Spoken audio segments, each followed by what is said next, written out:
guys' message. I think you guys are going to go really far with it. Yeah, thank you, sir. And do you think that American government should propose recognition of New Federal State of China? Actually, I think they should, absolutely. I was just mentioning that before we got on camera here, that for the American government or America as a nation to um, to fall away from supporting the principles that made them the superpower that they are, supporting the principles of freedom, liberty, individual autonomy, that we had when we established a republic here, a constitutional republic. I mean, that should be something that they support all the way around the world. I don't understand how we can claim to be a beacon for the rest of the world as a free republic or a free democracy in any way, shape, or form, and not support the people that are fighting to uphold those same principles in another country. They should absolutely be recognizing the legitimacy of your guys' movement, and the legitimacy of a totalitarian regime like the Communist Party of China. Yes, as you are influencer in social media, and do you think that many American people realize that communism is evil? Yeah, so I'll be honest, the majority of Americans don't know anything at all. That's a huge problem. So it's up to people like me and people like you who are doing what we're doing in order to get the message out to those who are kind of coasting by on cruise control, just living their everyday life and are not even aware of the atrocities happening to human beings inside the nation of China. We saw this recently when you have, a large amount of American citizens who are very involved in sports. You got a lot of people that follow sports. They know about LeBron. They know about the NFL, the NBA, but they don't know the relationship between institutions like the NBA, an organization like the NBA, and the Chinese Communist Party. And the idea that, we have so many people that know who LeBron is and know about, what's happening in sports, but don't understand that there's things happening around the world that should also take our attention. Also, we should also be putting our attention on way more than we are on the trivial things like sporting events and stuff like that. So we're kind of distracted a lot here with bread and circus entertainment in America. So I'm hoping that as more and more people start coming out and looking into, other information aside from what's being pushed on them by the mainstream, when they start looking at what's really happening in the world for themselves, that there's going to be a part of them as a human being that's going to want to do something about that when they see injustice happening somewhere in the world. So it's great, the event here that we're having, the AMFEST event. This brings a lot of awareness to a lot of different, issues. It's a great place for people to come and speak openly, share ideas. It's a free marketplace here. We believe in liberty and libertarian values. And I think that it's important that there's more people doing what I do and what you do, and even everyone at home. They don't have to have a platform to do this. They can speak with a neighbor. They can speak with their children, or if you're younger, you could speak with your parents, and just try to get awareness out there for what's happening. But we have to work on shifting people's attention away so much from the trivial and the entertainment, and get them focused more on real human life impacting events that are going to absolutely shape the reality of our future. Because while we're all distracted, the Communist Party is actively working and seeking to expand its power and influence in all governments and all nations of the world. And we can't afford to lose what we have, especially here in America, because it's the last place on earth for anyone to go to experience some kind of freedom. And we are quickly losing that the more that people are distracted with the trivial and with entertainment and not focusing on the issues that we're trying to bring light to. Thank you. So we appreciate that we have your support here. It's very important to spread your influence, to tell people the New Federal State of China, the whistleblower movement. Thank you so much, sir. Thank you. Thank you guys for what you're doing. God bless you guys. Thank you. 我们今天的报道就先到这里，接下来还会有更精彩的采访，请大家敬请期待。谢谢。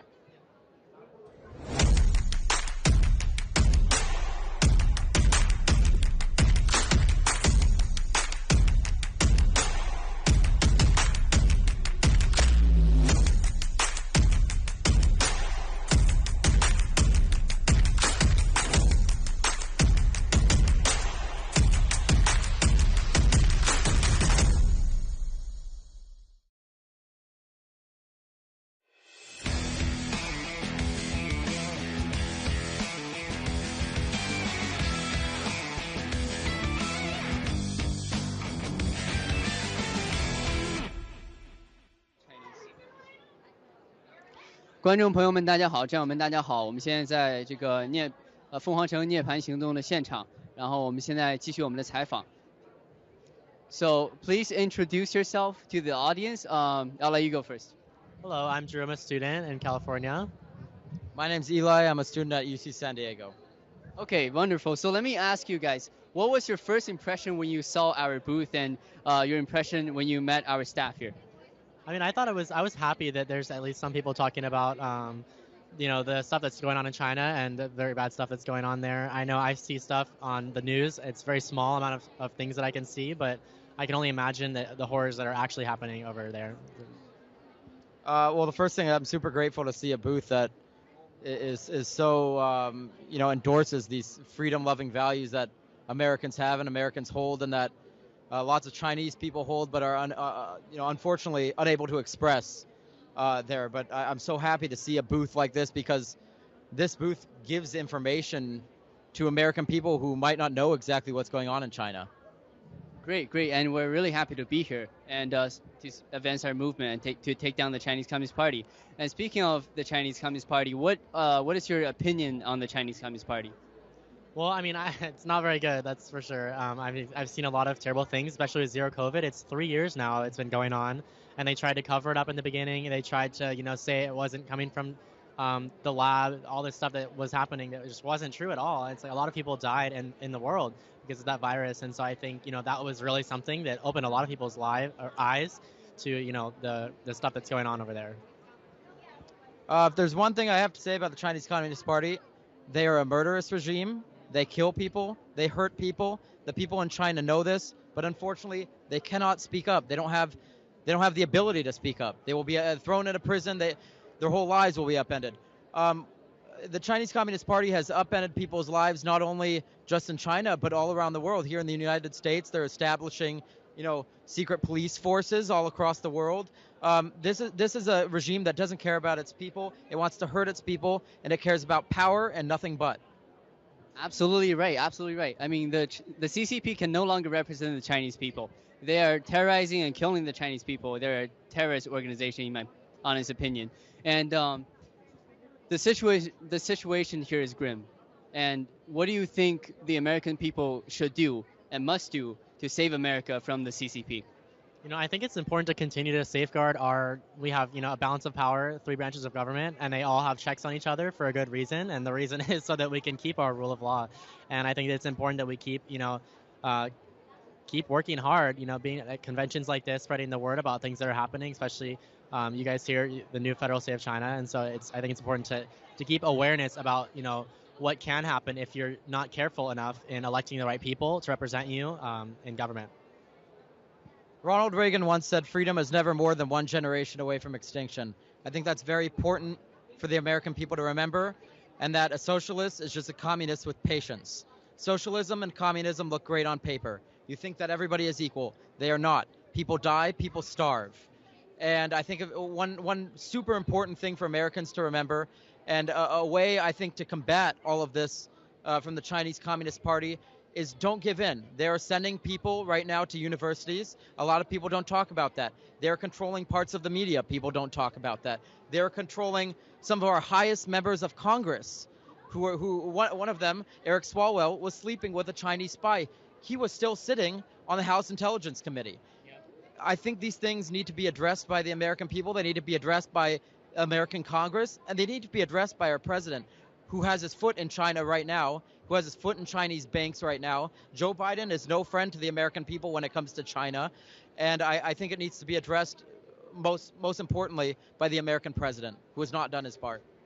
Right, obviously both of you have very strong opinions on the issue, and both of you mentioned the American rule of law.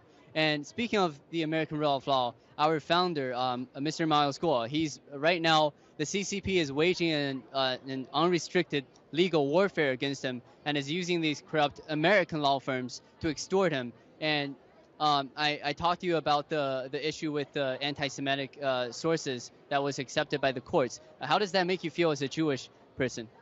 I mean, I'm the grandson of 2 Holocaust survivors. I think it's disgusting, and frankly, these law firms should have legal action taken against them. But what I can say is that it's not surprising, because the CCP has its foot in the door of many of these law firms.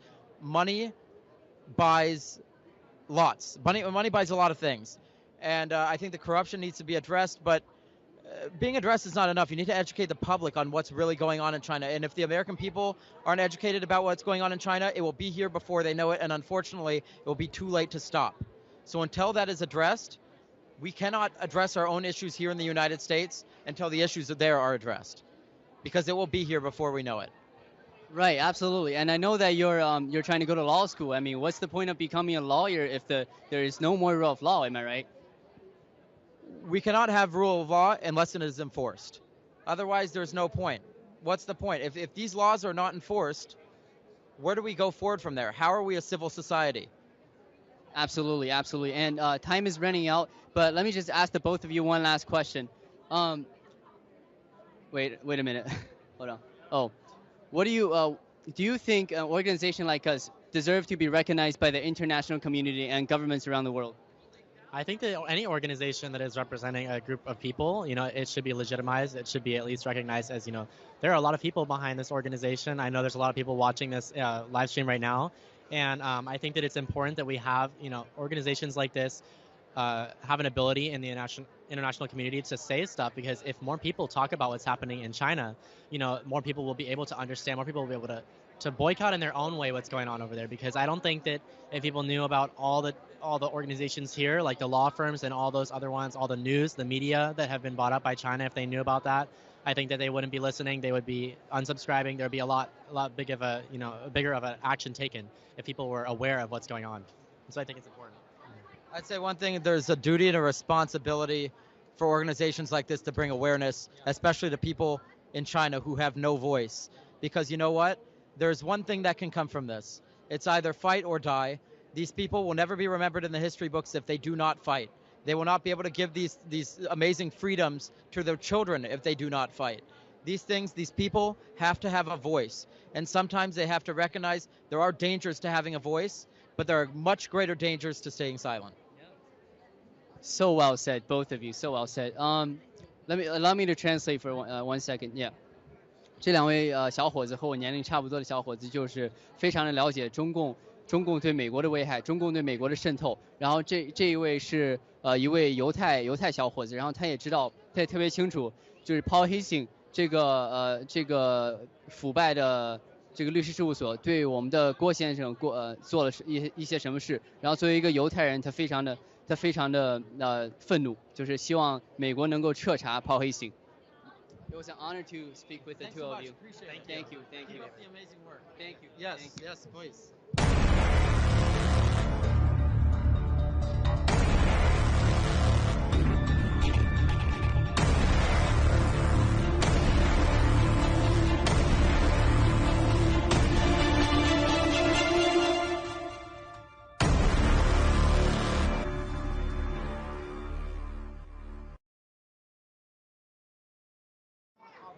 Okay, this is Rachel live at the AMFEST 2022. This is day 2 and this is afternoon.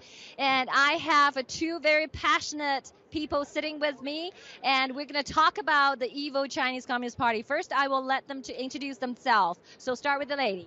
Hello, I'm Mary Caruso. I'm from Go USA. I am also the co-host of the Opportunity Report show with John Paul.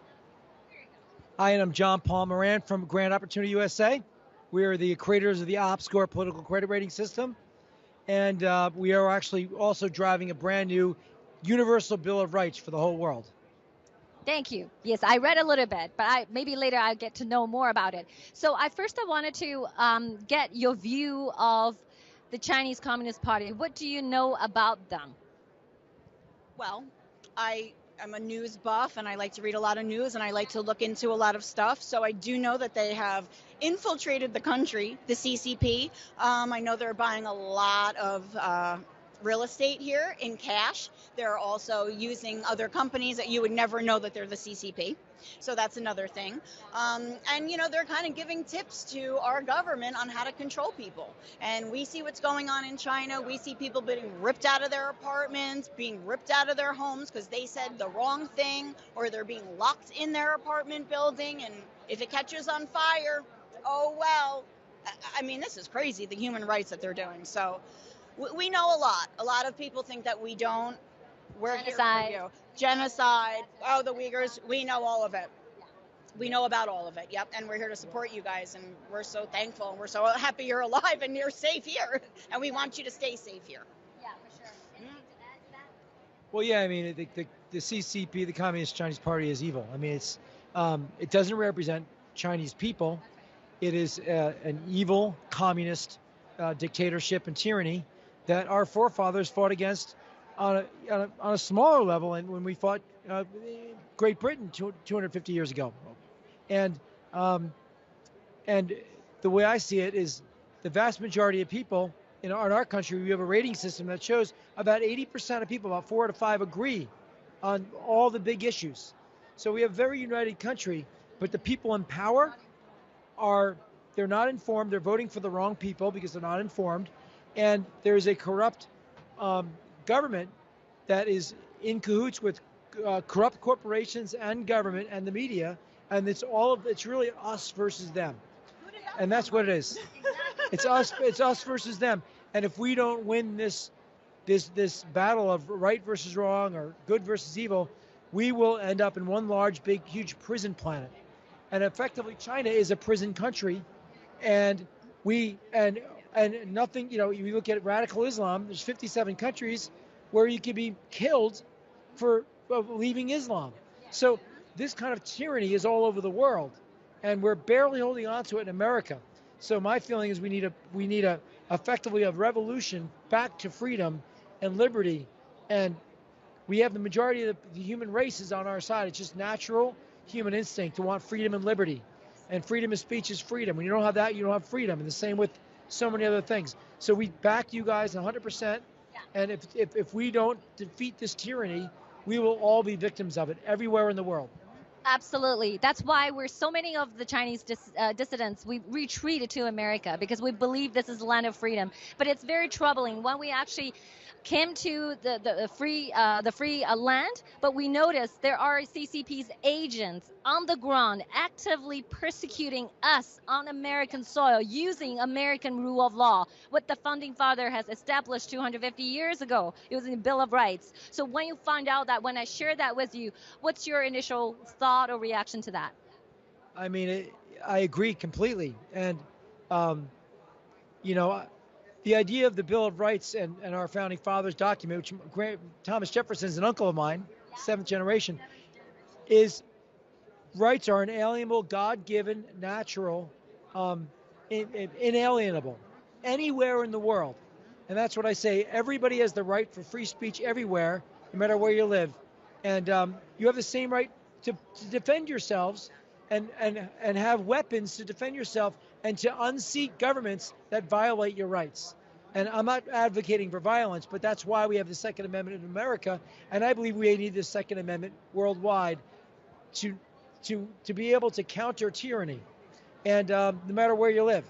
And so that's our philosophy. And that's why we put together this Universal Bill of Rights, so that we have a common document, because the United Nations has completely failed. You can't go there for any kind of idea for human rights when they have China on human rights boards and we have radical Islamists on women's rights boards. I mean, it's an upside down. The world is off its axis.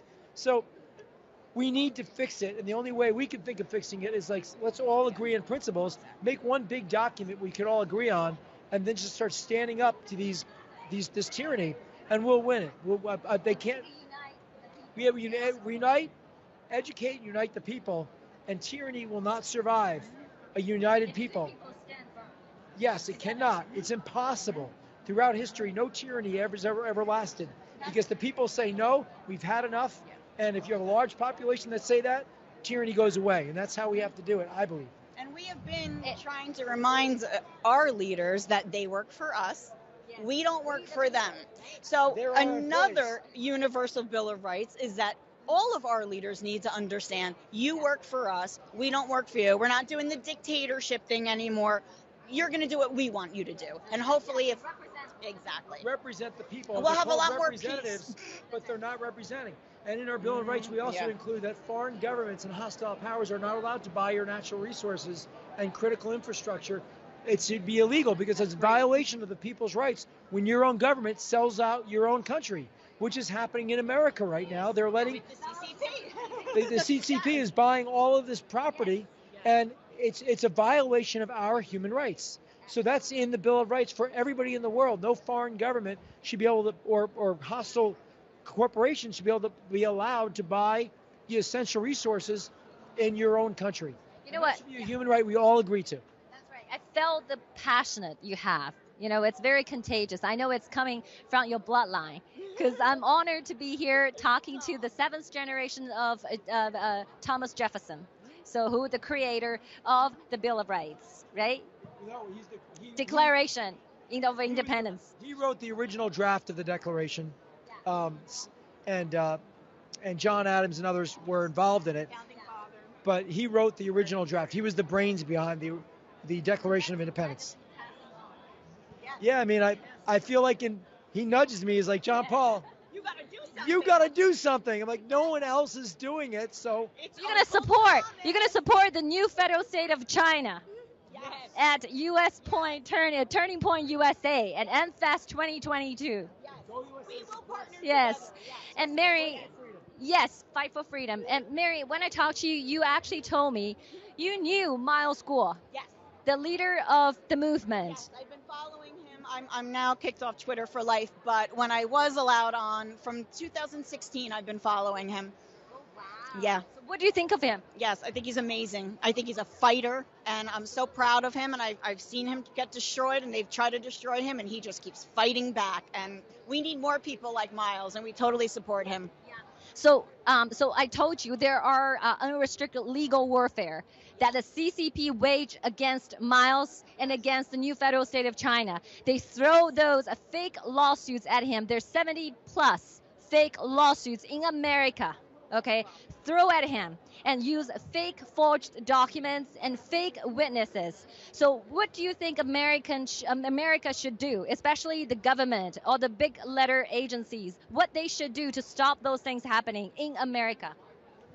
We need to reform our justice system. That's the problem, because we have a lot of people who are put on the courts now who are partisan, and they are picked to be in those positions so that somebody like Miles can get screwed, because they know exactly what judge to go to, who's going to do whatever they want for their bias reasons, not for the right reasons, not for the Constitution, not what America was standing on. Well, the other thing is our nation was founded on the principle that our democracy and our rights and our system of government only really works with a moral, ethical population. And when you have people that are sadistically evil people, like people that are corrupt in our they don't care about right or wrong. They care about power, wealth, and control. And our system wasn't really built for that. Just like with elections, the assumption was that people wouldn't cheat in elections. And now there's no election security because our system was based upon the principles that people would generally do the right thing. Well, they're not doing the right. That's why we need a new, more muscular, stronger Bill of Rights to start calling out these people that are taking advantage of our justice system for corrupt reasons, buying out judges and doing all the things they do. So and now we have the CCP doing it in America. And our government. I mean, so yeah. There's a lot to it, but we need to right the ship, and we need to have, and that's why I'm so passionate about having a universal new understanding that we can all agree on, and we don't need our governments to approve it because we have the people that approve it. We don't need their government approval. We're not asking permission to do this. We don't need them to approve. Yes. Just take yes. Take action, and we know the people are behind us, and that's all we need. We have the majority of the people in the world behind us. So we're doing it because we don't have a functioning ethic. We don't have a United Nations or anything like it. Yeah, we need that. You guys need that. We all people that demand freedom. Needs it right now. Iran needs it. Yes. And Russia needs it because Russian people don't have freedom. Yes. All over. Yes. Okay. We only have 20 seconds. I want you to know there's millions of Chinese who are living inside the mainland China who possibly currently still in a lockdown situation. They might watch this live stream broadcast. What do you want to say to them? I only have 20 seconds, so. We're with you. We disagree with the lockdowns. It's a violation of human rights. It's actually in our Bill of Rights document. And it's about power and control. It's not about the disease. Nothing to do with the disease. It's about power and controlling you. And that's your government putting the jackboot on your throat, and it's evil, and we're with you. And we're watching, guys, and we're supporting you. So thank you so much for your time, and it's wonderful, a great pleasure talking to you, John friend Paul. we met. Yes, yeah, thank you.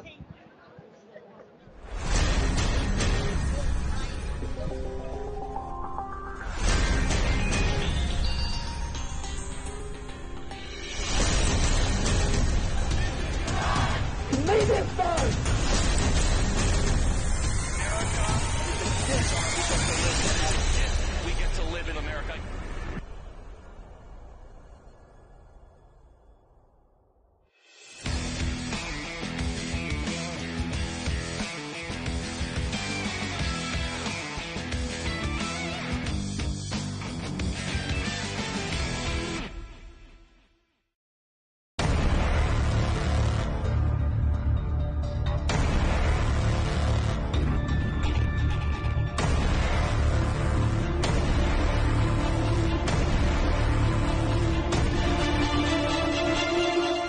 Yeah. That was so cool.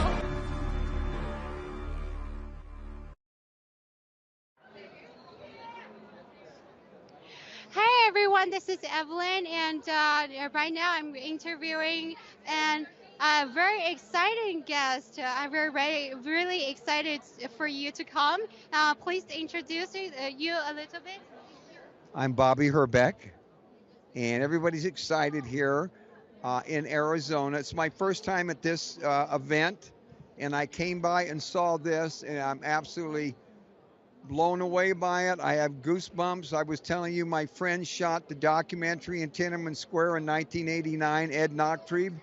I'm going to get a hold of him later. He knows Guao. I'm getting goosebumps right now, and I'm so supportive of this. My heart smiled when I saw this, that this is going on here, which people need to know about. No, I would say I could do an interview on the street, nobody would know about this. They think everybody's over there trying to do this, but you're here, all of you, and bless you. And what Evelyn got excited about was because, and everybody here, because I'm holding this up somewhere, I wrote the first Ninja Turtle movie. No, I was not on drugs. I was fine, totally straight. But I'm always asked that at Comic-Cons. What were you smoking? I said, I wasn't smoking anything. I just working. So, but this is about you guys, and this is unbelievable. Thank you so much, Bobby. Let me translate in Chinese into Chinese to tell our audience. I'll tell you if you made a mistake. You go ahead. OK， 所以我现在坐在我旁边的呢是一位这就是大家非常熟悉的忍者神龟电影的作家，就是他撰写了这整一部故事。Your movie has been inspired a lot of people. So we love that movie. We're big fans. Tell them in Chinese, it's a blessing. 好，对 ，Bobby 说，他非常感谢我们喜欢，然后这是一个就是祝福，这对他是一个祝福而且刚刚 Bobby 还提到呢，就是我们在这个8964的时候，他的一个非常好的朋友现在在在美国加州居住他是天安门。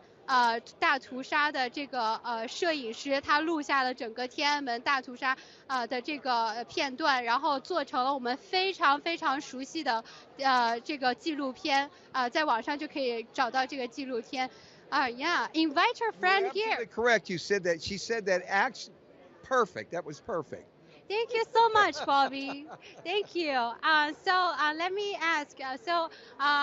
How do you've met our people right. and you've seen our booth? What do you feel about us? What's your impression about us? And it makes my heart smile. I hope I can be of some help.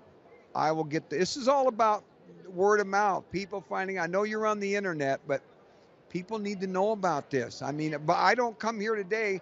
Mr. Kirk, who started this, and Tyler, his right-hand man, invited me. They're Ninja Turtle fans, thank God. And that's what brought me here. And I think I was brought here to meet you and see this because it's God's will.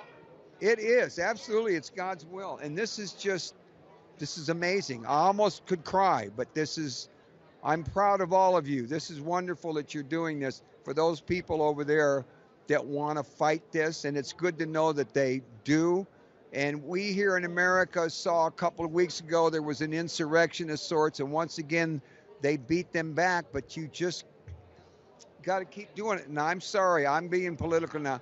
This country needs to fight back too. There's too much negative, bad things going on with this COVID thing and everything else. And people are confused. In this country, people are, and I'm sure China, people are angry in this country. Everyone's so angry and lost. Yeah, exactly. And speaking of COVID, we're the first one who told the world that this is a man-made virus made by the Chinese government, and they unleashed it on purpose to control the world. What do you think the American Congress and American people should hold accountable? Should hold the Chinese government accountable for millions of Americans died, millions of Americans dead? Yes, I do. And if my wife was here, she'd tell you, she got to hear me all the time going on about it. The president of this United States was just with the leader of the Communist Party in your country and never brought up the fact of this virus. He never had that conversation because, frankly, a lot of us think they're all in business together. Exactly. People are mad here. This has got to stop. They should have been, I said for 2 years, 3 years, they should be brought into a world court and have to stand and explain what went on there and why it went on, but it'll never happen. Because the head of the Communist Party there was a very arrogant man, and this is my observation, very good arrogant man, and he's got a foothold on this country, a big foothold. Yes, that's infiltration because they share the same interest. The Chinese government has infiltrated America from every perspective to this country.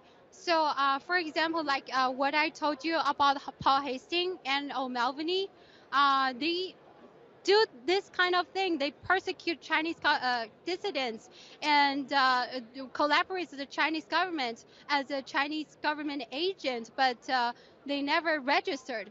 Do you think the American Congress should let them to should start an investigation on them?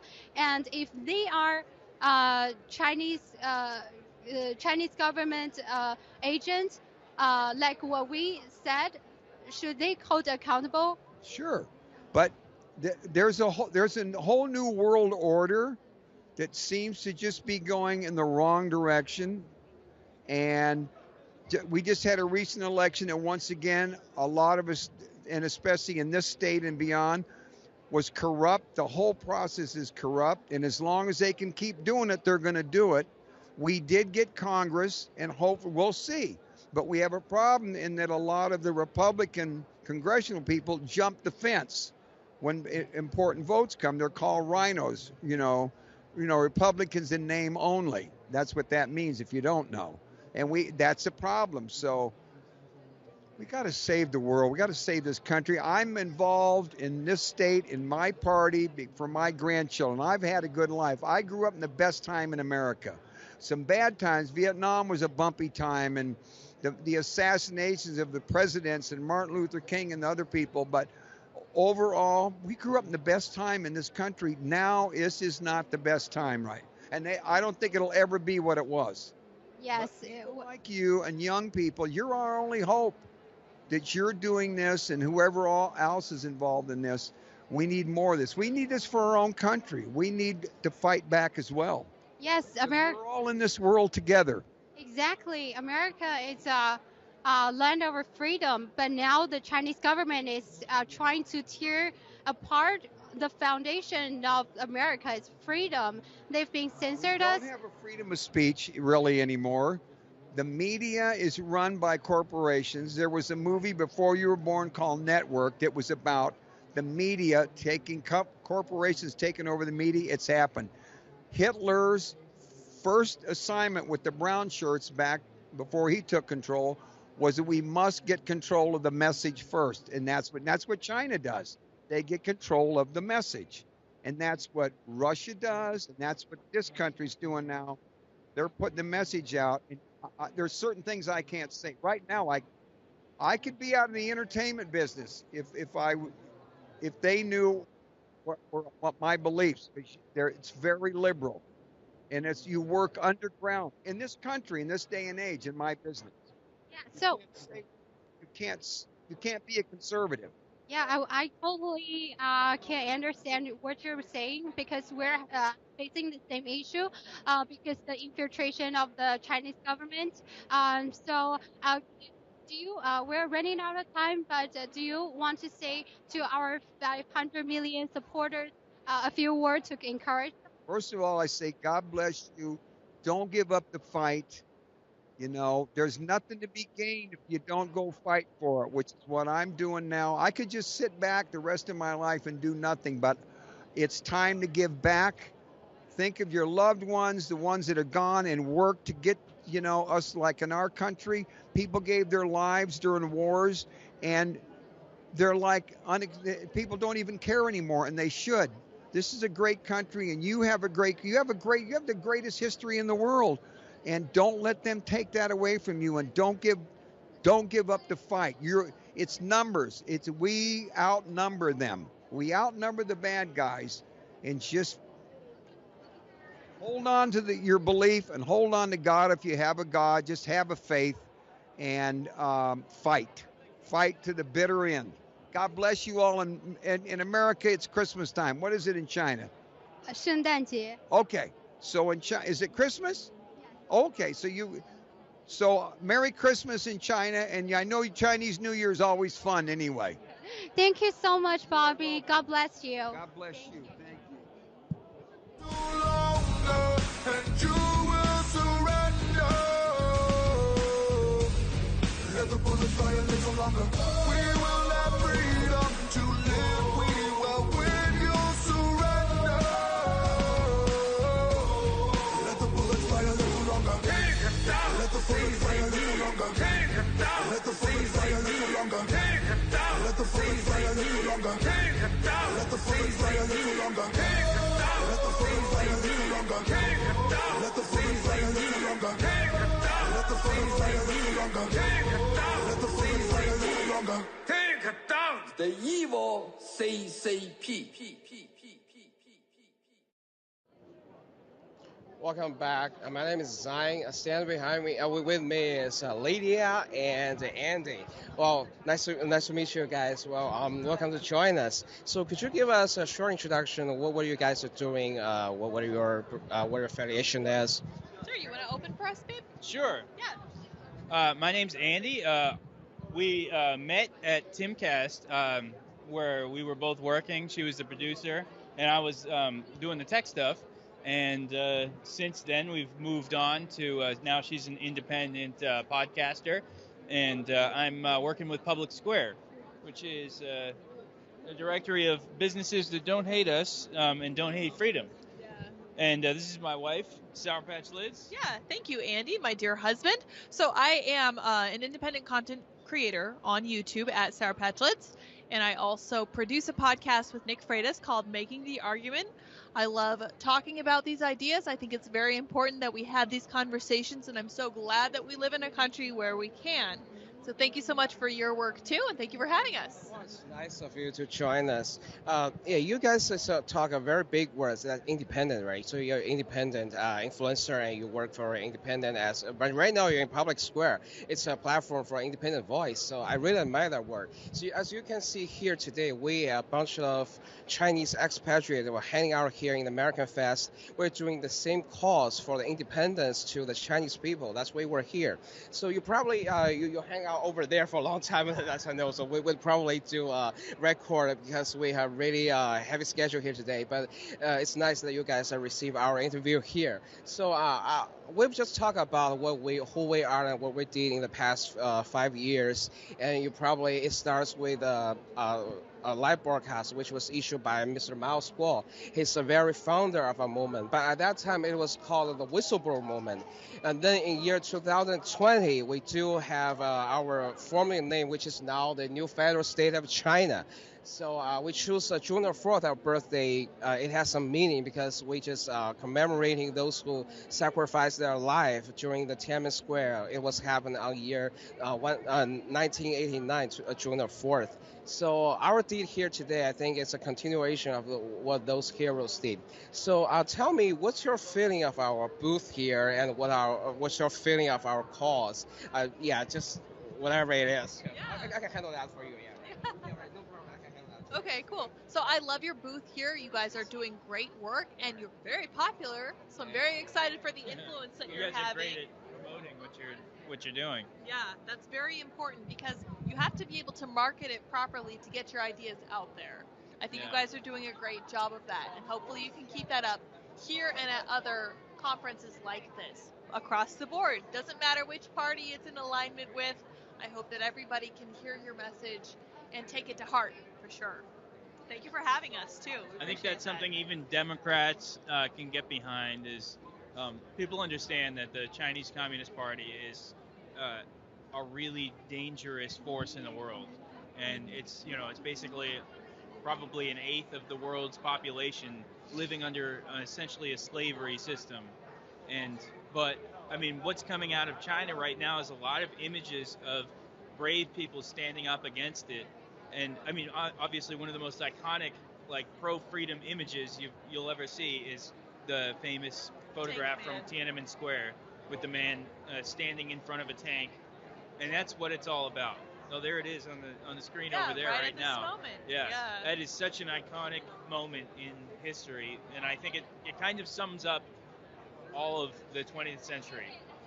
Yeah. And unfortunately, probably the 21st century as well. Yeah, I feel like you guys embody the spirit of the man who stood in front of the tank very well. So hopefully that is your mission, because that's what you appear to be achieving to me anyway. So I'm very optimistic that your mission will be very well received here, and I'm glad that more Americans are becoming aware of the influence of the CCP in China and here.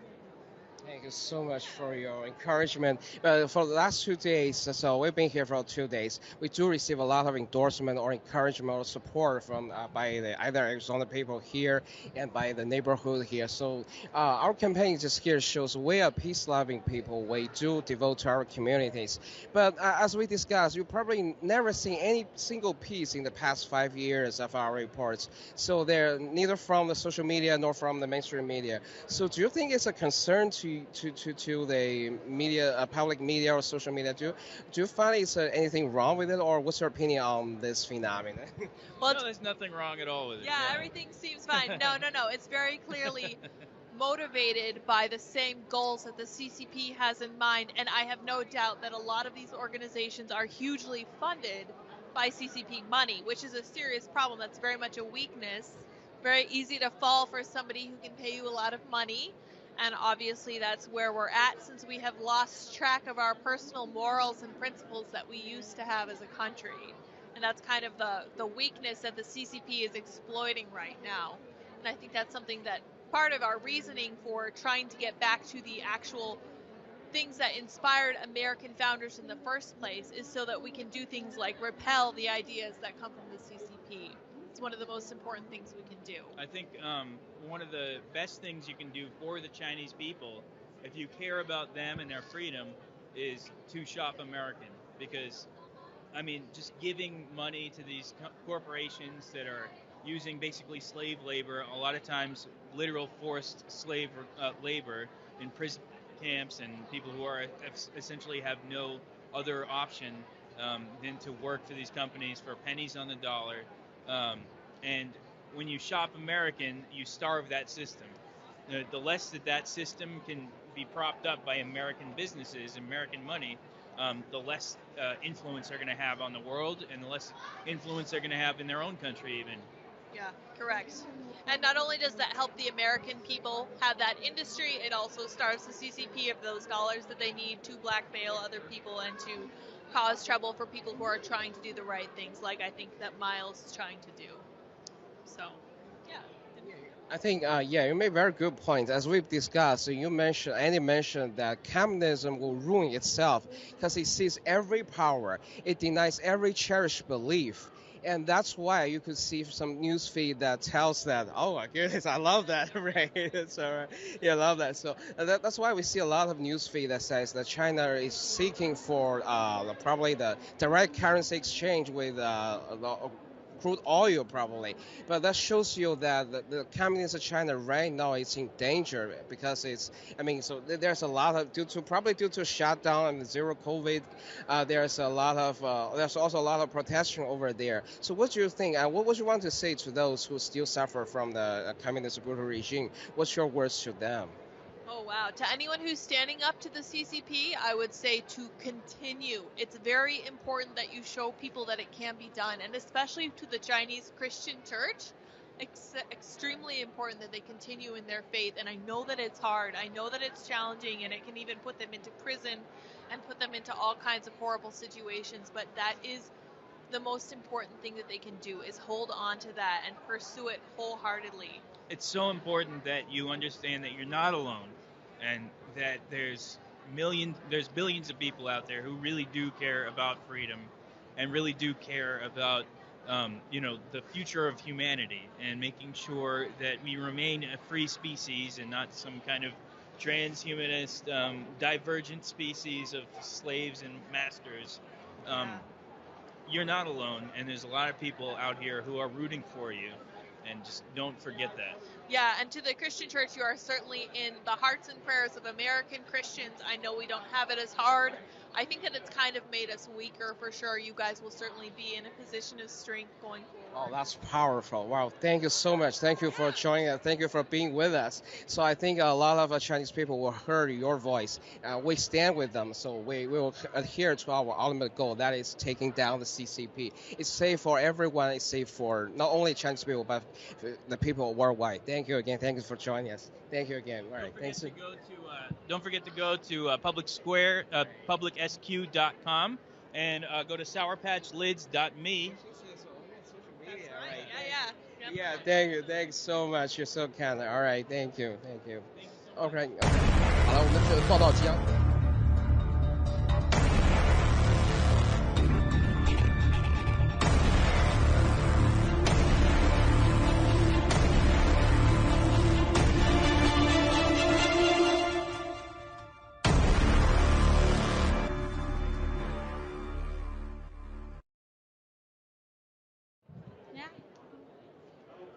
好，欢迎回来，我们继续是凤凰城 FSC TV 现场报道。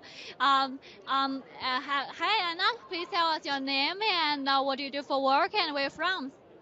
Hello, my name is Anna Bryan and I work at a church in Meridian, Idaho, and that's also where I'm from.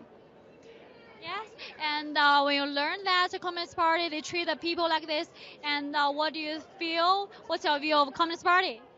I think that the Chinese Communist Party is dangerous and that it is just a danger to other countries, and it's terrible what it does to the people of China as well.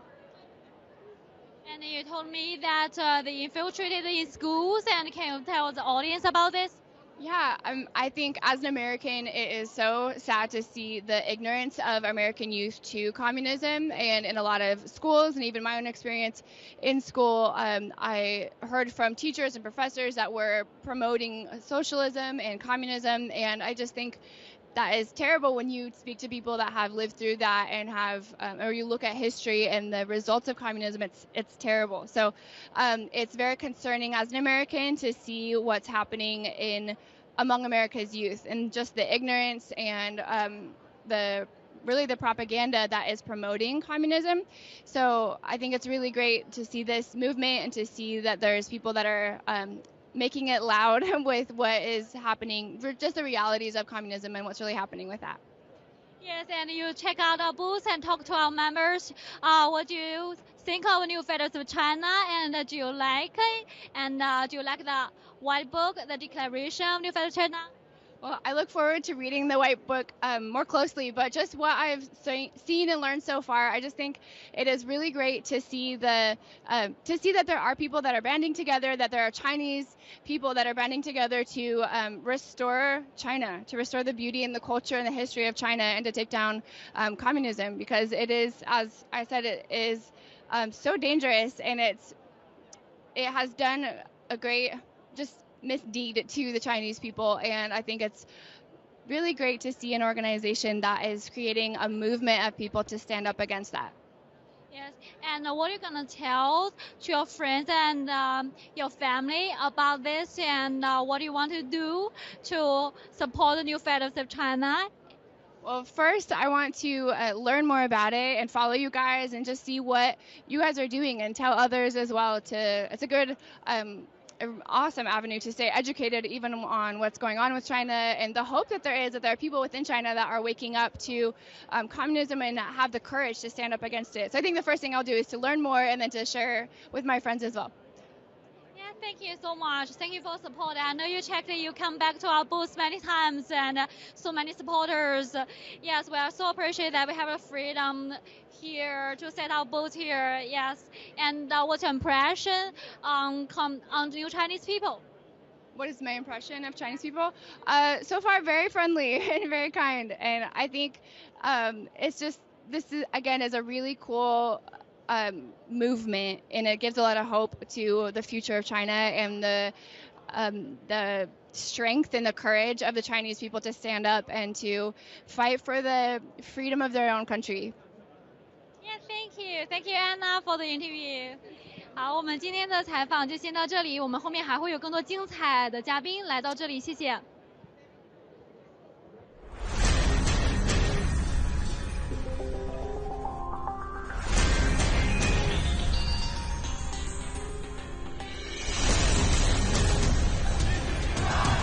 We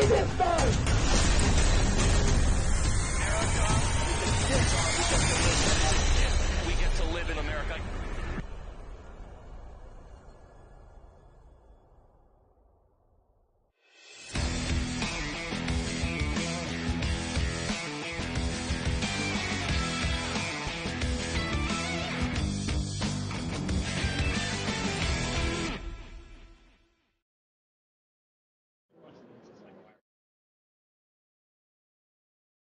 Entertain them, they said. The people had this idea. They wanted to actually control their government. So the Roman aristocrats said, no, you don't want to do that. Oh, no. Leave that to us. We'll give you, here's some bread. Here's some entertainment. You just go, you go be free. Just enjoy that. Bread and circuses, let us run the empire. Let us take care of it. That's the left's view of liberty today. Let us run the country. Let us tell you what truth is. You go out and just enjoy some social media. You go out and spend a little more time on video games. You go out and follow your passions. Just don't interfere with what it is that we're doing. That's the road to servitude. I'd also just suggest to you, that's the road to misery. You want proof of that? Well, heck, just look at the numbers. Look at the numbers of suicides in this country in the last 2 decades. Particularly among young people. They are off the charts. In the last 2 and 3 years, the number of people taking their own lives is at a high point that surpasses even the Great Depression in this country. Same is true for drug abuse, alcohol abuse.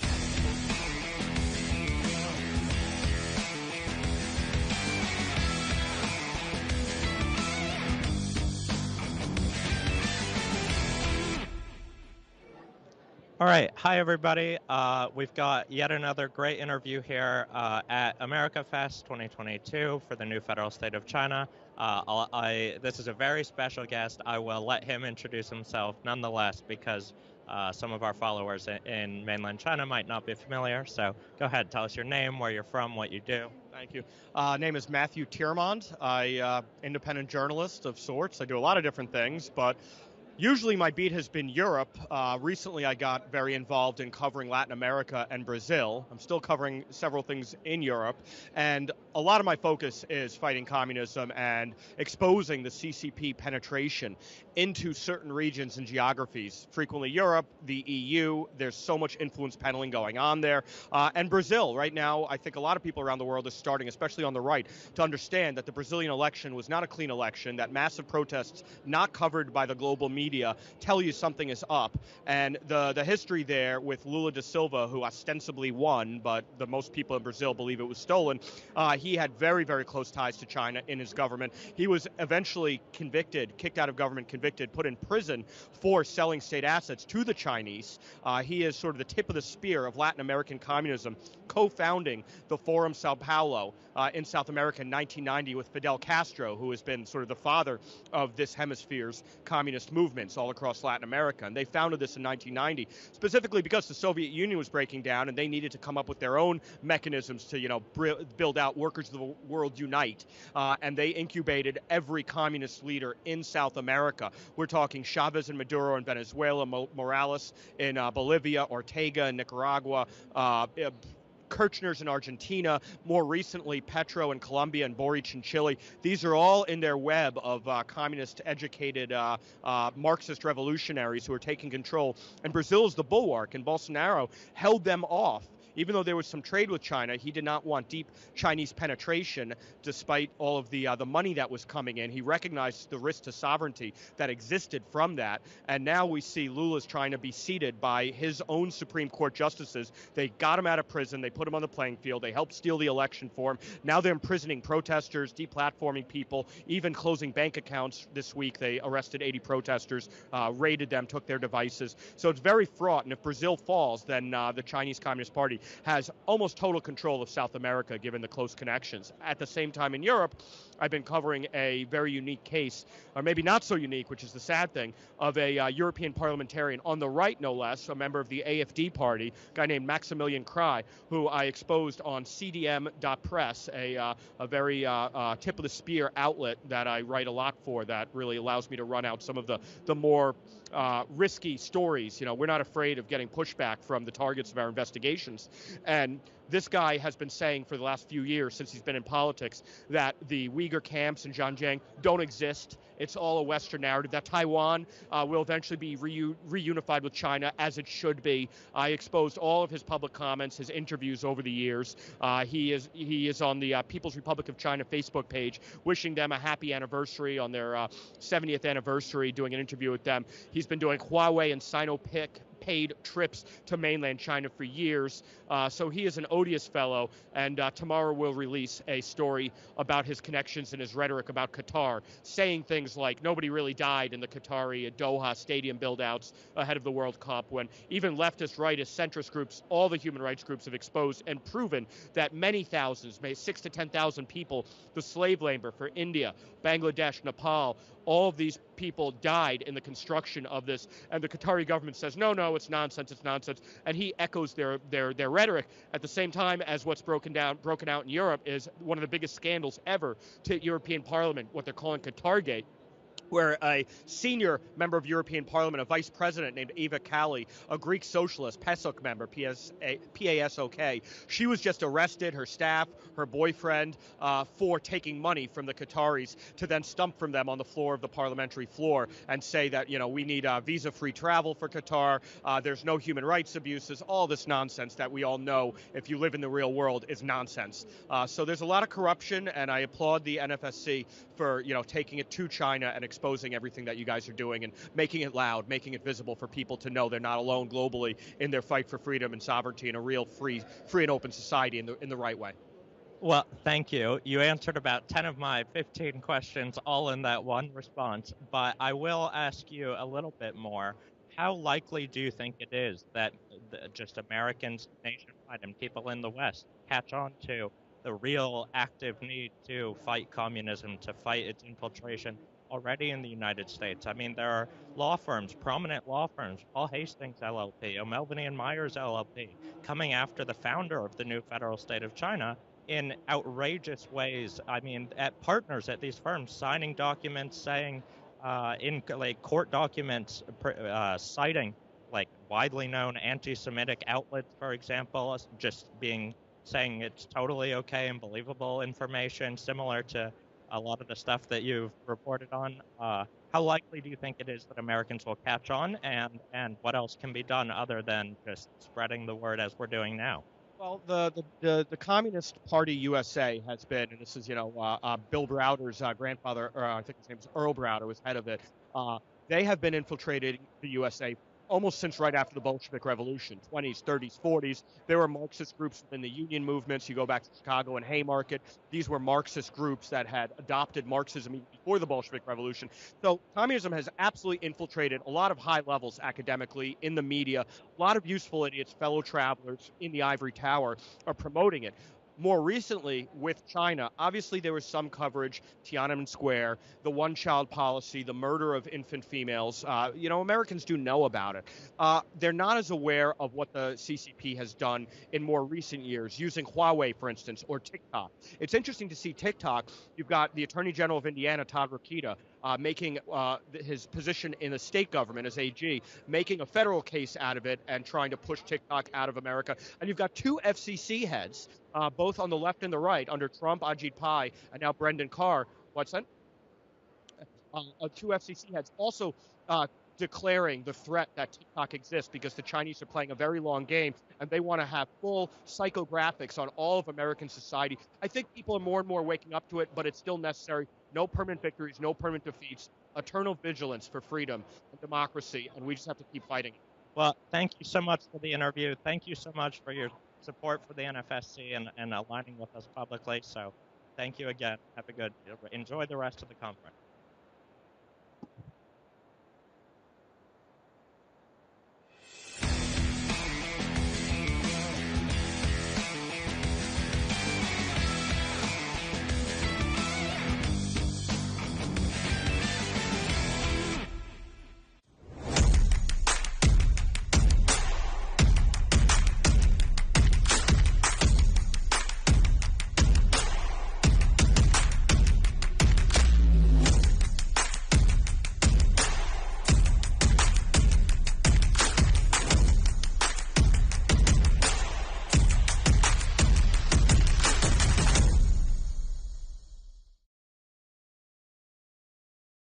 Welcome back. This is AMFEST 2022 from downtown Phoenix.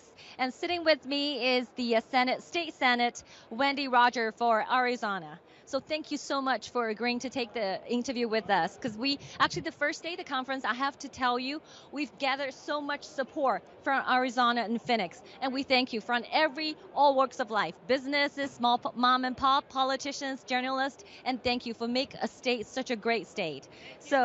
Yeah, thank you. So I wanted to ask you a lot. I know you're very knowledgeable about CCP, the Chinese Communist Party. Okay, so share us your view of the CCP, especially their presence in United States. Well, I really represent a part of Arizona, and my whole reason for being is to represent a part of rural Arizona so that our state can figure prominently into our nation's strength.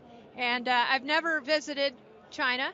I was an Air Force pilot, and I flew all over the world. But my oath that I took as an officer in the United States Air Force was to support and defend the Constitution of the United States against all enemies, foreign and domestic. And so that is where my heart is. And in Arizona, we have become now sort of the epicenter of things happening in our country to get our country back on track, to restore election integrity, but also ultimately to restore truth and openness in our society. Absolutely, I'm with you. So you mentioned about integrities. A lot of the things we do is to expose the lies and the deceptions the Chinese Communist Party has been indoctrinating the whole country, now the whole world. Okay, and then you specifically mentioned you defend the constitutional rights from domestic enemy as well as international. But very concerning to us is we are the Chinese dissidents. We left China, we fled from the totalitarian regime, but we came to the land of freedom, but we only find out there's a lot of American citizens are actually acting on behalf of the CCP. They're doing the dirty biddings of the CCP. For example, those international law firms the CCP hired and come actively persecuting the dissidents that front our movement. So what do you think you can do as a government official to combat that and to find out who are those agents and the hidden in the community? What would your suggestion be? That's a really good question. I actually proposed a bill this past session to negate the ability for the CCP to purchase land in Arizona. And that at all. And we know that the CCP has purchased land near other military bases in other states. And so we ran this through committee, and I wasn't on the committee, I was in the audience, and I saw my colleagues considering this. And what became apparent was that it's very difficult to discern, to ascertain whether or not the CCP actually owns something or not, because there are layers of covering of right. And so that's something I've actually dealt with on the state level. Oh, wow. So you're very experienced in terms of picking up and what's the interest behind those money. We weren't able to get the bill farther than the committee level. And a lot of it was because it's difficult to determine. I see. So, because I know that the wonderful things you have is democracy. That means people would have a lot of different opinions, right? So I know there's a lot of states, they took a lot of money from the CCP. Okay, so you must have facing the same challenges because you have a lot of different business person, they have a different views. So how do you unite those people and let them know that the CCP is actually attacking United States using the very best of your capitalism, which means a free market? Everything is up for sale. So how do you convince those people that maybe holding a different view with you? They have the pro CCP. So how do you unite them and to let them see that that's an existential threat is the CCP? I think a lot of it is to build awareness and to show what the truth really is. I read an article and I retweeted it yesterday about the John F. Kennedy assassination, which occurred, 60 years ago. And 3% of the information about that, the U.S. government is not releasing. Why? And that is an example of truth that has been suppressed in our country all these years. And now you have the Twitter files showing what the background on many historical issues has been. And you have arguably one man, Elon Musk, with the keys to the candy store, if you will, where a lot of this truth has been suppressed. So the overarching battle here is to raise awareness. You ask me, what do I do with my colleagues? Is to raise awareness that suppressing truth is antithetical to our democratic process, and that if it's the CCP or any other country or us ourselves suppressing the truth, that's corrosive to our country. Absolutely. Yeah, and slowly, gradually, right? So, as I mentioned, we have a founder and our leader of this movement, and he's a courageous and brave man. But the CCP has using those Chinese pawns in United States, like lawyers, big law firms, attacking him with those lawsuits, made-up lawsuits. They're fake lawsuits. So, what do you think American, especially DOJ or American government, should do to investigate why this thing's happening? For 5 years, during the last 5 years of the whistleblower movement and the new federal state of China. What we need to do is put true patriots back into the U.S. government. We need to re-elect Donald Trump. We need to put legislators in office who aren't sellouts to lobbyists and ultimately anybody else who would buy them out. I am a unique politician.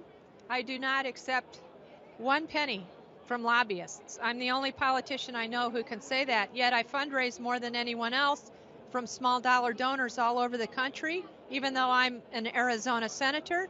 All 50 states, little old ladies in tennis shoes in Connecticut contribute, say, for example, $25 a month to me because they don't have a Wendy Rogers who fights for them. So what we need is more America First patriots who want to serve their country and not be sold out, not be able to be bought out by anyone. Absolutely.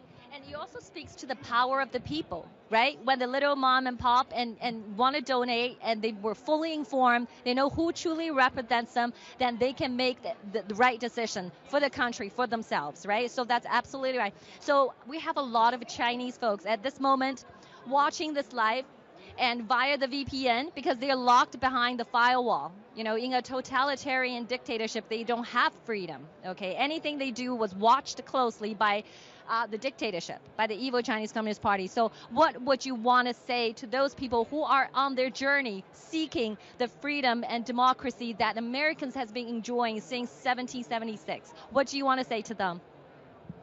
My heart goes out to you, and you must persevere. You must have your faith in God, and you must know that you are doing the right thing, and you will never tire. You will never give up. You fight, you fight, you fight. Thank you so much. I love never give up. Thank you so much. Thank you for your time. I know you're a busy person. Everybody want to get you on the interview, but thank you for giving us the time. Thank you. Yeah, God bless you. Thank you, Wendy. Can we take a photo? Of course.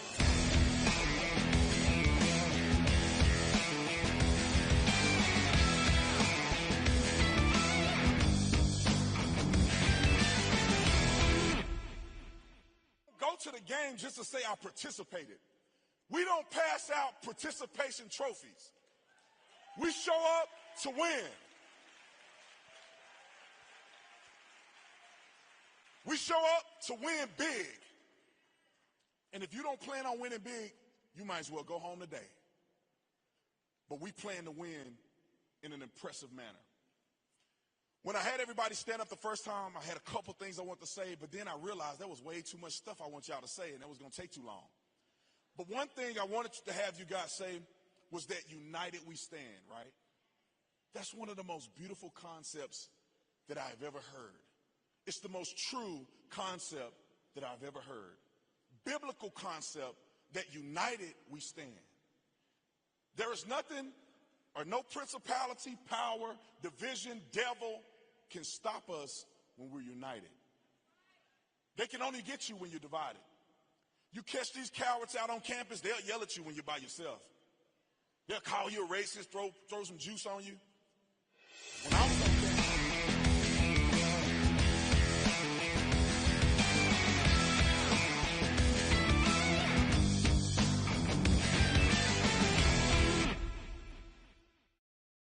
Hello, Rachel here, and I'm back very soon and with Joey. Okay, I'm at the AMFEST 2022 from downtown Phoenix. So Joey, say hello to our audience and introduce yourself a little bit. What do you do? Yeah. Hey guys, my name's Joey. I study political science at college, and I just really like the movement. So I look forward to doing an interview here. Okay, thank you, Joey. So you've been stopping by yesterday and today, and you've talked to many of us from the new federal state of China. So what's your first impression?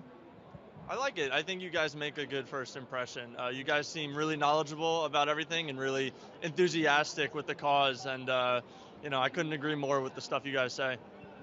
When I share with you, our mission is to take down the evil Chinese Communist Party. What's your reaction to that? Well, I mean, I agree. I think the Chinese Communist Party has committed a lot of evident atrocities throughout history, ranging back from when they took power in 1949 to now. Whether you want to talk about like the Uyghur Muslims in the concentration camps, or them locking people in their homes for COVID, and the one-child policy and zero COVID policy, and all these things that oppress the Chinese people, I think it's pretty evident that they regularly abuse their citizens. I heard that you are in political science. I guess you chose that major for a reason. What do you want to achieve with a degree in political science? I want to work with Turning Point and organizations like yours in order to make a change and just build upon the effort that is already being created in the movement of spreading these values. So now I wanted to ask you, so as a student, as a political science student, what are the things that you have witnessed in your life that telling you that the United States is actually under attack by the Chinese Communist Party? So tell us how you understand that, the infiltration of the CCP. Well, being a political science student, I have, of course, been to a few rallies and a few political events. and they're always met with very aggressive responses from people on one side of the political aisle, and a lot of the sentiment that they speak of reflects the values of socialism and communism and that kind of ideology that the CCP believes in. Tell us a little bit about the communism, because you talk about socialism and communism, what that word stands. Unpack a little bit for us. So socialism to me seems just to be a euphemism for communism, just a better way to say it, a more appealing way to say it in order to gain the votes and support of people who don't know much about it. Communism is really about state control of the economy, and in every situation that always leads to mismanagement of the economy and rampant tyranny and corruption and the control and abuse of the people within the communist state. Absolutely. Thank you for sharing with us your understanding, and I couldn't agree with you anymore. This is why our mission is take down the Chinese Communist Party. And a lot of us are Chinese dissidents, okay? We fled China. You know, we basically arrived in the United States. Hoping that the rule of law and the justice system would protecting us. But very unfortunately, we find out that CCP have a lot of agents, you know, hidden and covertly hiding in the United States. You're familiar with the police station, right? You mentioned about the police station in the United States established by the Chinese CCP. So why you think that the CCP would be able to establish those police stations in the United States?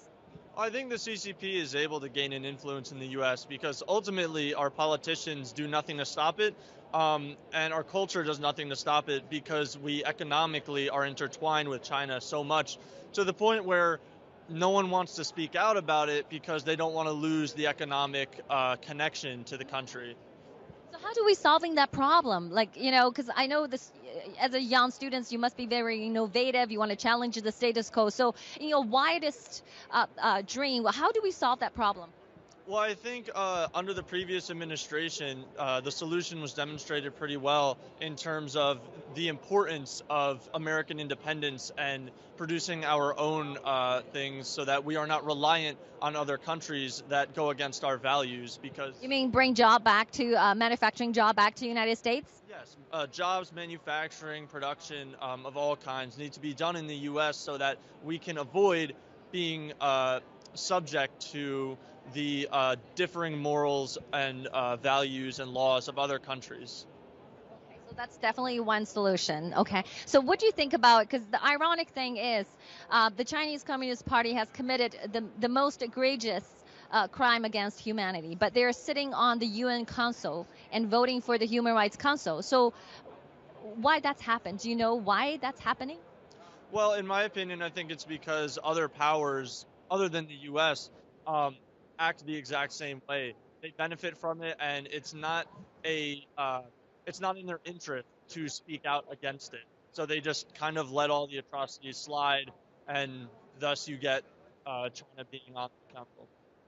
So basically economic interest, as you said, right? So now they're coming to you at the justice, the justice system, the American legal system. As I shared, you know, the CCP has hired a lot of big law firms, and those law firms, because they're earning so much profits from the communist China, so they become the agents for the CCP, and they're actively persecuting us. You know, those who wanted to speak against the Chinese Communist Party in United States. So how do we solve that problem? Do you have any innovative solution for that? What's your thought? Well, all these problems are very complex, and I can't offer you a solution immediately like that. If I could, we wouldn't have this problem, right? But I think that bribery is unfortunately and corruption are hard to defend against in terms of a rule because the nature of it is that they're broken. However, I think we need to be much more conscious of who we're putting in power, and their connections need to be more visible to the public so that we can, yes, more transparency so that we can see if they're getting donations or any outside influence, we can see where it's from. And if it's from the CCP in China, that needs to be seen. Okay, yeah, that's great. Thank you for offering that. So I wanted to ask you, so we know there's a lot of movements back in China in recent period of time, the white paper revolution, you know.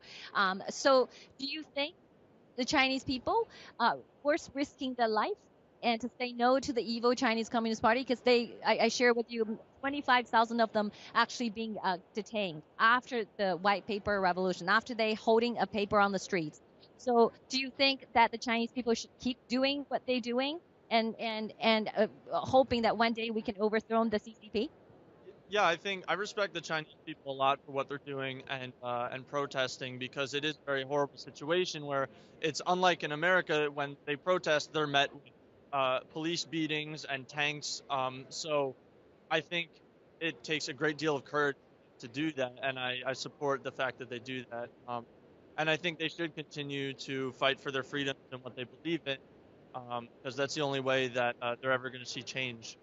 Never give up, keep fighting, right? Especially we have now the new Chinese from the new federal state of China will support them as well, right? We have Getter, we have Livestream, we can expose the dirty deeds done by the Chinese Communist Party.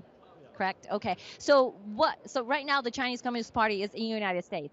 So succinctly, what should you do differently after the conference? You're going back home, starting your routine. What are the one thing or two things you would start doing differently to help spread the truth?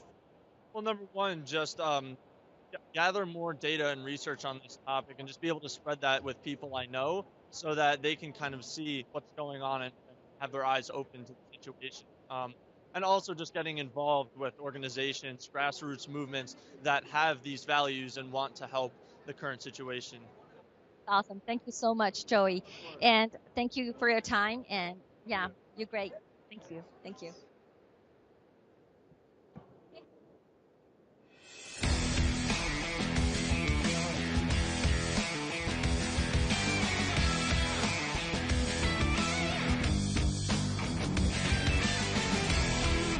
You're a unique person. There ain't nobody else like you. You got a DNA strand that is comparable to nobody else. God has made you different. He made you for a reason, and you just have to take advantage of that reason. You put God first, he'll lead your path to where you should go. And when we are all on one accord, and we're fighting for the same principles, and you are looking in the mirror, doing introspection and saying, look, I want to be the best version of myself. When each and every person does that, then we create the scenario of the quarterback, the left tackle, the center, the coach, the training staff. We all have to be involved in order to win. So thank you guys for being here. Thank you for listening to me. God bless you. God bless America.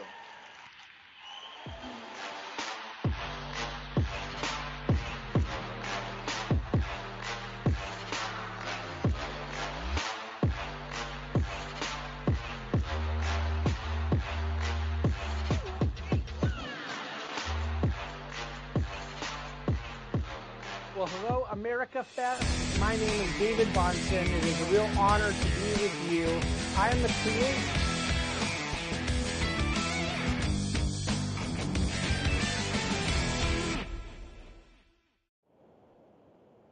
尊敬的观众们，大家好，战友们，大家好，欢迎来到凤凰城键盘行动的现场。现在我们来采访下一位美国人。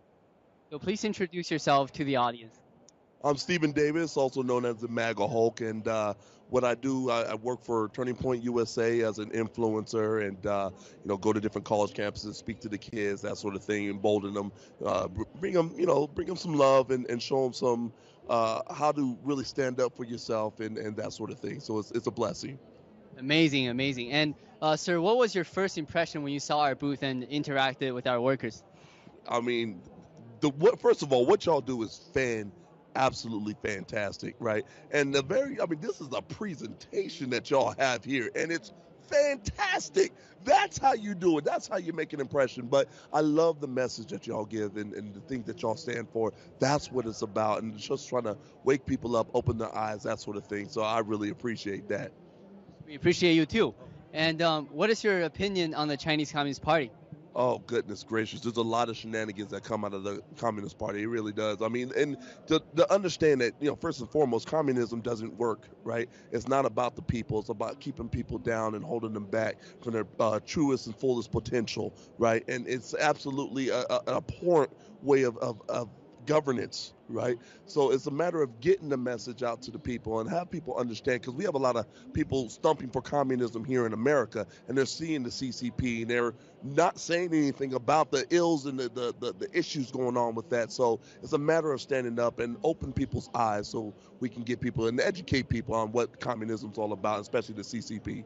Absolutely agree. Very well said. And so the situation is not so good here in the U.S. and the rest of the world. So what do you think us Americans need to do, right and left, to ensure that the CCP doesn't destroy America?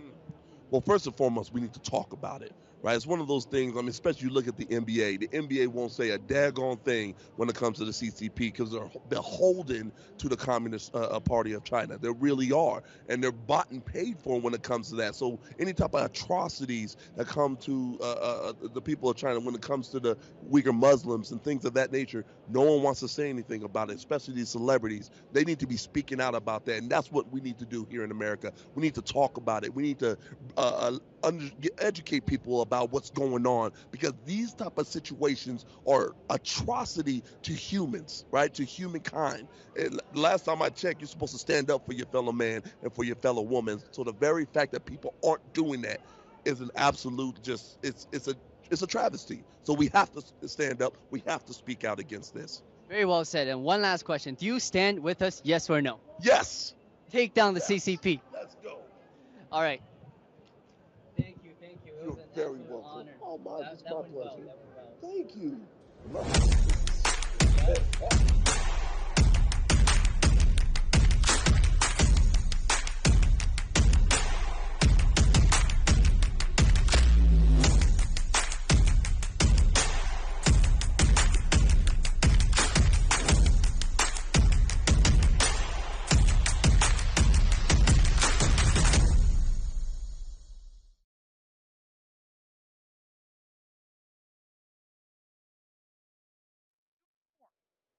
Brought to this earth. Now, why did God have to do that? Because evil exists in the world. And we need to start saying that as Christians. It's actually our obligation to say as Christians, evil is real and it exists. And it kind of feels like there's a lot of evil going on right now. Am I wrong? Sort of feels like there's a bit of an evil movement. I'm not talking about voting machines here in Maricopa County, although that's part of it. There seems to be a fight between good and evil. And there always has been. It's something to be scared of, but it's something to understand and to fight. And it's our calling as moral people, it's our calling as good people, as stewards of this time and this place, by God, to fight evil. There's a lot of ways to fight evil. You can fight evil with truth. You can fight evil by exposing the Bible says that Satan is the author of all lies.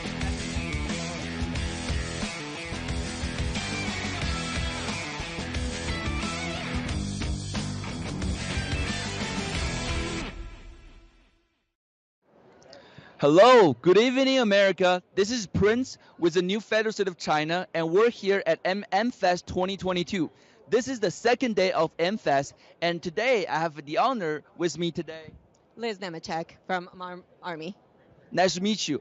Liz, can you introduce to our audience a bit about yourself, your background, and, what are you fighting for? What brings you out here to AMFEST? So the reason I'm here representing Mom Army because we want to help empower kids and parents.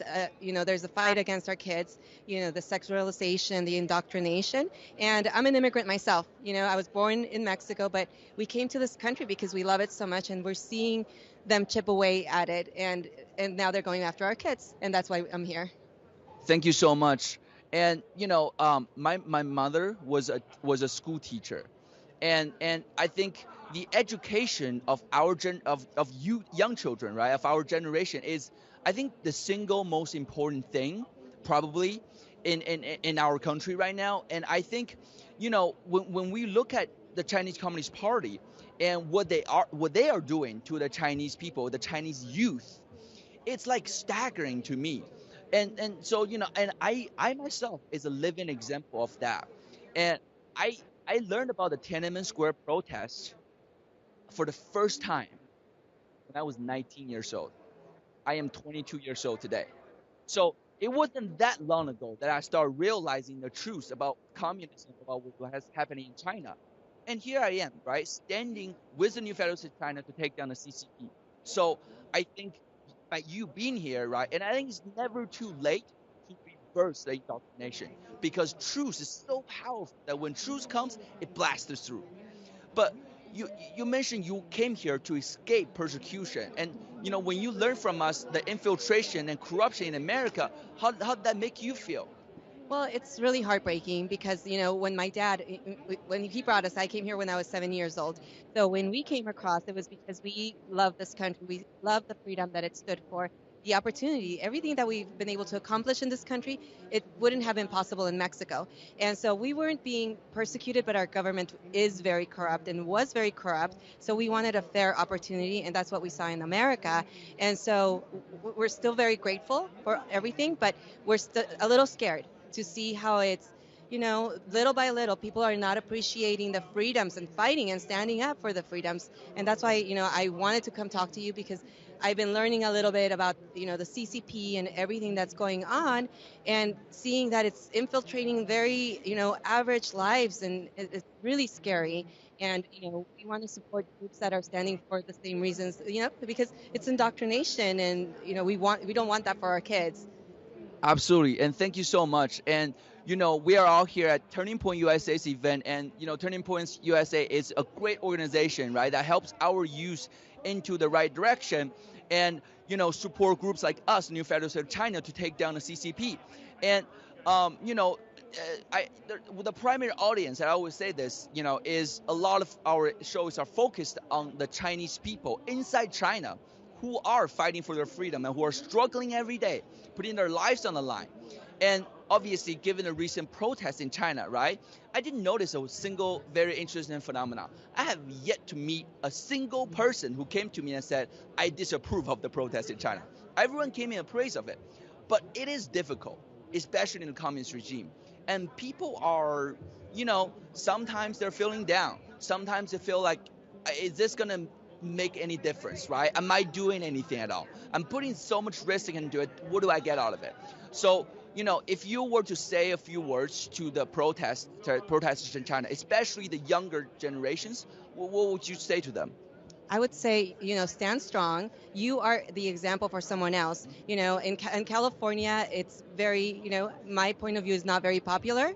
But the second I stood up and I started speaking up, other friends and other people started looking at me and saying, hey, I disagree with that too. I don't agree with this. So we have to be the light. We have to be the example so that people follow it and gives them, the courage. Because I feel like it's more like of an epidemic of, cowardness. But if you're standing up very strong here. And so if I see you, if you can do it, more people can do it. So you guys need to just stand strong, continue. We're watching you. We're praying for you. And you're going to be able to do it, but you have to stay strong. Absolutely. And, thank you so much for coming to this interview today. Every time, I do an interview like this, I get hundreds of messages from people in China, just appreciating how much it empowers them. So freedom is contagious. Love is contagious. And together, right, as long as we believe in God and as long as we follow the truth, right, the U.S. Constitution says we the people have the right. So thank you very much, and we'll still see you tomorrow. Thank you. That was great. Well, because I really believe this, and you believe it too. So it's like, I don't know if you listened to Tucker yesterday, but when he was saying, like, the truth is beautiful, like, and symmetry is beautiful, and what is ugliness? Ugly and chaos is when it's not true and when it's not right. And so, The noise of gunfire rose from all over the center of Peking. We're in too much. 10 minutes clear. Why? Why? I think this is my duty.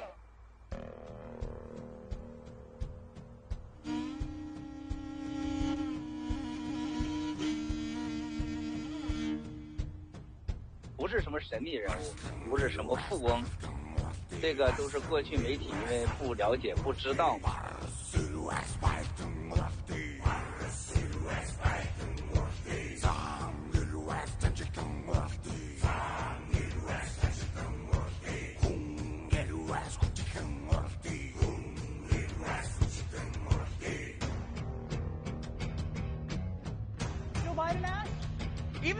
Association of Hispanic Journalists had to tweet, "We are not tacos," at Jill Biden. That's how great things are going. This is fine. This is fine. Oh, baby, it gets worse.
Hi, Brandon. Nice meeting you here. So tell us about yourself. Yeah, so we're Brandon Gothorpe, a native here in Arizona, born and raised. You know, American, true-blooded American. You know, always grew up with American values and the American way. So Right, and what's the basic of the American value is the rule of law and your freedom and democracy, right? So, and you were talking about your concerns about the presence of the Chinese Communist Party in the U.S. soil, and tell us about that. yeah, so yes, a lot of people may or may not know they bought a lot of our farming land, ranches and stuff like that. They own a lot of the manufacturing, big companies like GM and Ford. Those are well-known American like staples of for us, well-known car manufacturers, and now China owns them. So a lot of people don't know how much manufacturing and production companies that were American-made that China owns now. So it's very concerning and scary to the American people. Right, yeah. Should be, at least. So I think the way they want to do that is basically want to cut off the supply chain. Then in the end, they can totally control the U.S. The life of the U.S. the United States United States, right? And so, what do you think the best way to deal with that? Like, Yeah, I mean, if they want, yeah, obviously we like depend on them so much. We get everything in our homes, our cars, everything. It comes from China. So yeah, we're very dependent on them now. To retract all that and to get it back. I mean, it's going to be a slow process, but I think just buying American products, American made as much as we can, just try to do that to kind of slow their process of buying the land and taking over, America. So. and then the Chinese Communists have been infiltrating the U.S. Judicial system, financial system in the past 20 years. So it is deep. It is deep and deep down in the United States right now. So I guess to solve the problem once for all, it is just like our mission is to. Yes, no, I love your guys' mission, where you guys were telling me about it. I really never heard of it till today at AMFEST here, Phoenix, Arizona. So I'm glad you guys are here. I know you guys have been established 5 years now, and you guys are just getting started, so it's awesome. So yeah, that's why I came on to support you guys to take down the Chinese Communist Party. Obviously it's a big deal. It affects all of us here that live in the United States and really around the country. So yeah, as far as here in the government and all that, I mean, like I said, it'll be a slow process. It'll be a lot to take a lot of it back. But yeah, just demand that the Congress and senators and the government do something. And I don't think we need to establish more laws. We have tons of laws, but just go back kind of the old ways of some of our laws that we had that we kind of restrict other countries from buying land and having so much influence on America. I guess what we really need to do is act on it. Yes. And so, such as we support the new federal state of China and recognize, yes. Right? So, what do you think? So yeah, like foundations like you guys probably need like more foundations or just more people to step up. A lot of people come to these conferences and conventions and events, but they hear all the stuff, but they go home and never do anything about it. They're too comfortable in their lives. I think a lot of them are too afraid to lose their comforts that they have. They have so much comforts nowadays, and everything's so convenient and easy, and we're so much consumers. Yeah. And I think that's the problem is we need to stop being so much consumers and just live within our means. And that could help a lot too. And just have action and do something. We need to do something about it, not just talk about it. Yes, and then from the on the international level, that the UN and the US Congress and the Western governments, and if you really stand up and support and recognize, acknowledge the official status of a new federal state of China, don't you think so? Yes, I absolutely think so. Yeah, I think we need to. There's a lot of division, so we need to come together. I mean, we're all Americans, like you told me. We're all Americans. We are. If you live here, you took the pledge to be an American, and you got your citizenship. You're an American, and we all need to come together, no matter what race, skin color, what we believe. We need to come together as Americans. But you could still, in a small group settings, have your American values and what you believe in and whatever too. But and we only have one enemy, that is the Chinese Communist Party, and there is only two parties in the world: Chinese Communist Party or non-Chinese Communist Party. Yeah, everybody else. Yeah, they have a global impact. Everything comes from there. They just have a big global impact. So, like you said, we all need to come together, and hopefully we can take more action and do something about it. Thank you so much, Brandon. Nice meeting you. Thank you so much. Yeah.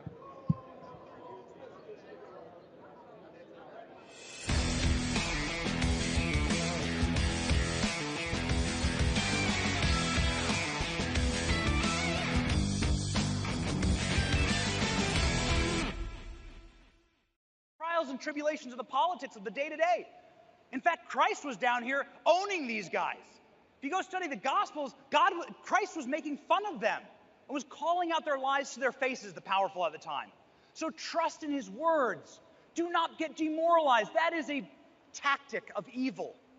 Trust in his words. I know the plans I have for you, declares the Lord.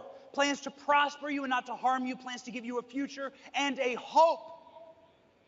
Do you feel me? Can I get a hallelujah?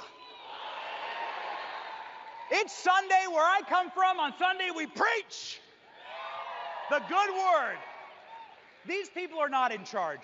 God is in control, and he calls us to be faithful.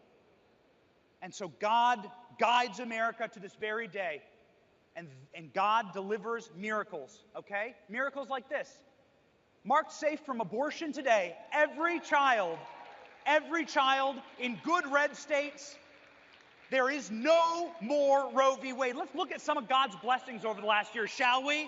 Let's stop this gloom and doom garbage. Some of God's blessings over the last year. Roe v. Wade is dead.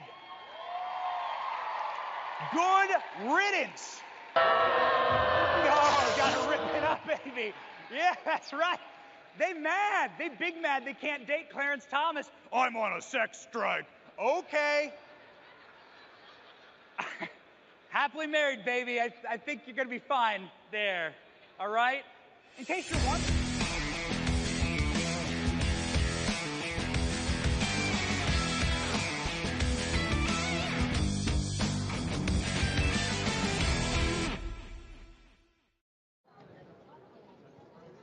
All right. Hi, everybody. I am here with yet another exciting interview, and just looking forward to introducing some more Western faces to all of our followers across the world. So why don't you go ahead and introduce yourself, tell us where you're from, what you do. My name's Nathan Jones, and I live in Utah, and I run a company where we actually make and sell hygiene products, nasal hygiene, oral hygiene, toothpaste, chewing gum, stuff that helps you be healthy just by washing out bacteria and viruses from your nose and your mouth. Great. Well, thank you for visiting the new Federal State of China booth here at AmericaFest. If you don't know already, the main goal of the NFSC is to take down the CCP, to liberate the Chinese people, to allow dissidents across the world to speak freely without fear for their own lives because of the CCP attacking them or their families, anything like that. That's what we're here. It's pretty much the easiest cause imaginable to get behind. It's just freedom and safety for all is really what we're talking about. And so I would pose to you, what do you know about the CCP? What do you think of it? What do you know or think about its treatment of the Chinese people? Any of that stuff. Well, I've been over to China a number of times. I have not been there in probably 6 or 7 years. But historically, I mean, the first time I went there, it was actually an interesting experience. But I'll tell you, it was really interesting because I went to a city, and I wish I could remember, Baoding, I think it is. But I went to this city in Baoding, and most of the roads were dirt. But they had the TV with the state-sponsored TV program, and they would shoot a fountain of water up, and they would project the TV onto the fountain of water, and they had speakers, and I thought that was actually pretty cool. But that was probably the best experience I had when I was in China. There's a lot of things that I don't like about China, obviously. I obviously think it's a tyrannical government. I don't think they should be. I'm not a fan of it. Fair enough. Well, the current endeavor of the NFSC here at AmericaFest is to spread the word not just about the organization, but about CCP corruption infiltrating the United States, major institutions here. For example, our founder, Mr. Miles Guo's photo is right there. He is being attacked essentially by major law firms. I mean, I'm an attorney here in the U.S., and he's being attacked by law firms that only hire the very smartest and brightest, and they are doing some really outrageous things just in pursuit of his demise and the demise of all the supporters of the new Federal State of China. So what do you think can be done to make sure that America doesn't end up the way that China is and has been ever since the CCP became in power there?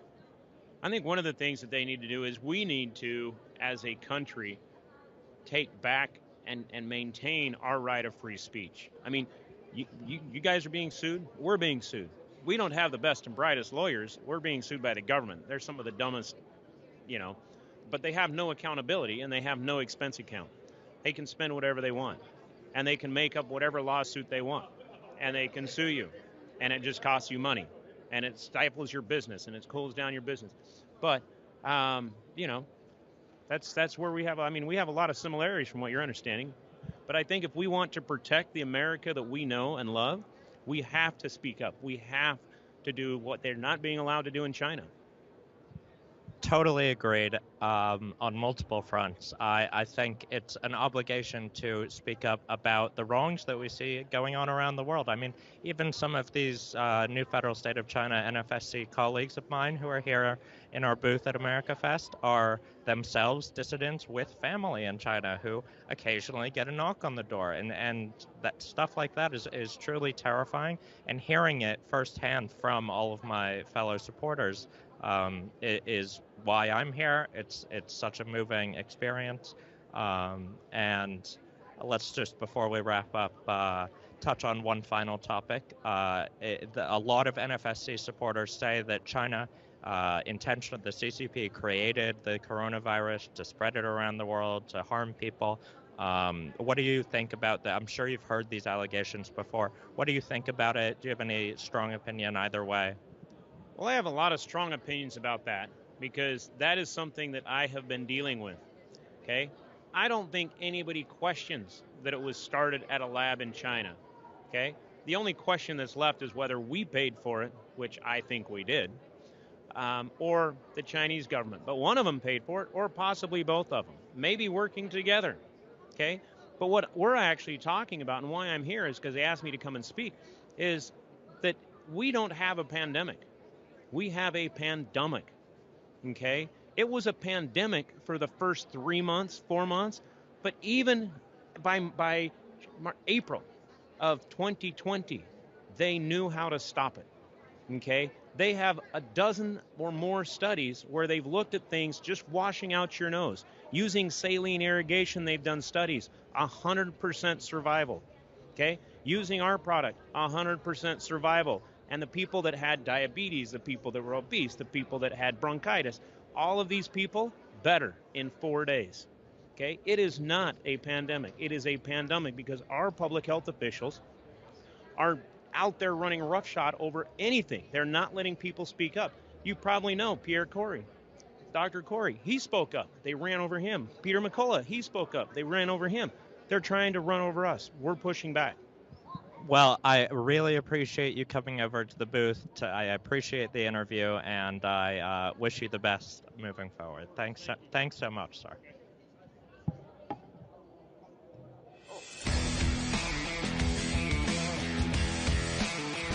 So right now, pretty much every big institutional investor in the world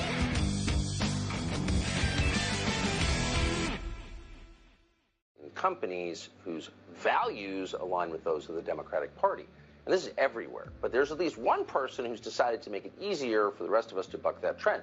He's made an app that promotes companies that promote the United States. The man is Michael Seifert. He's the founder and CEO of Public SQ. He joins us to explain. We at Public Square are actively transforming this great nation for the better, and we're shifting the power structures of society back toward we, the people. And we're doing this by encouraging patriotic Americans around this great country to vote with their wallets, shop in alignment with their values. And I'm proud to say that in less than a year, we have created the largest network of patriotic consumers and businesses the world has ever seen, and we're just getting started.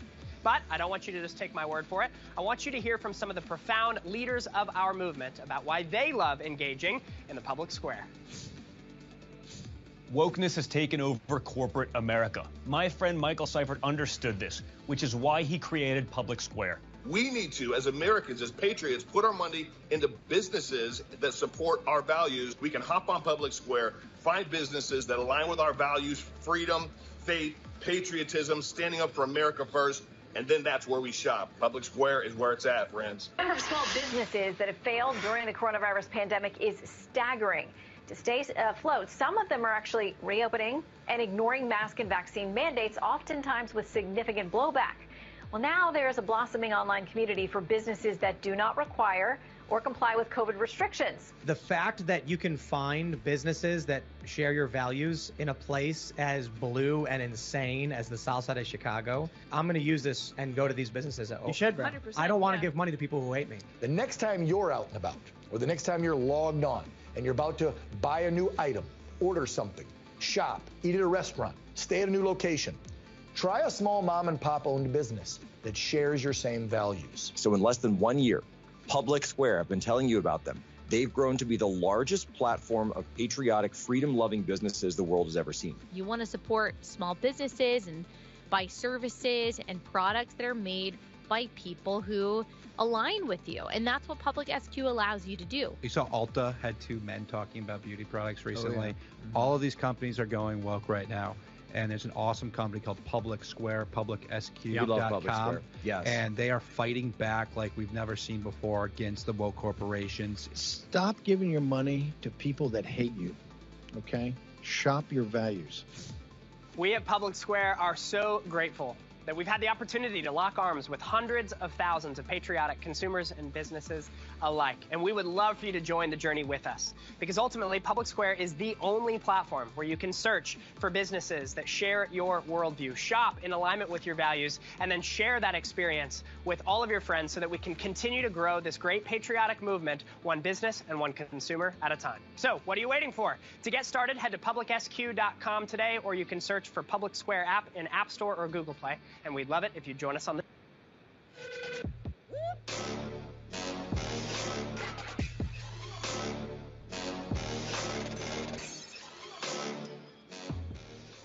How's it going, everybody? Good to see you all. Friends, it's amazing to be here with you. And for a few minutes, I just want to share some good news. Is that cool? I have a lot of good news.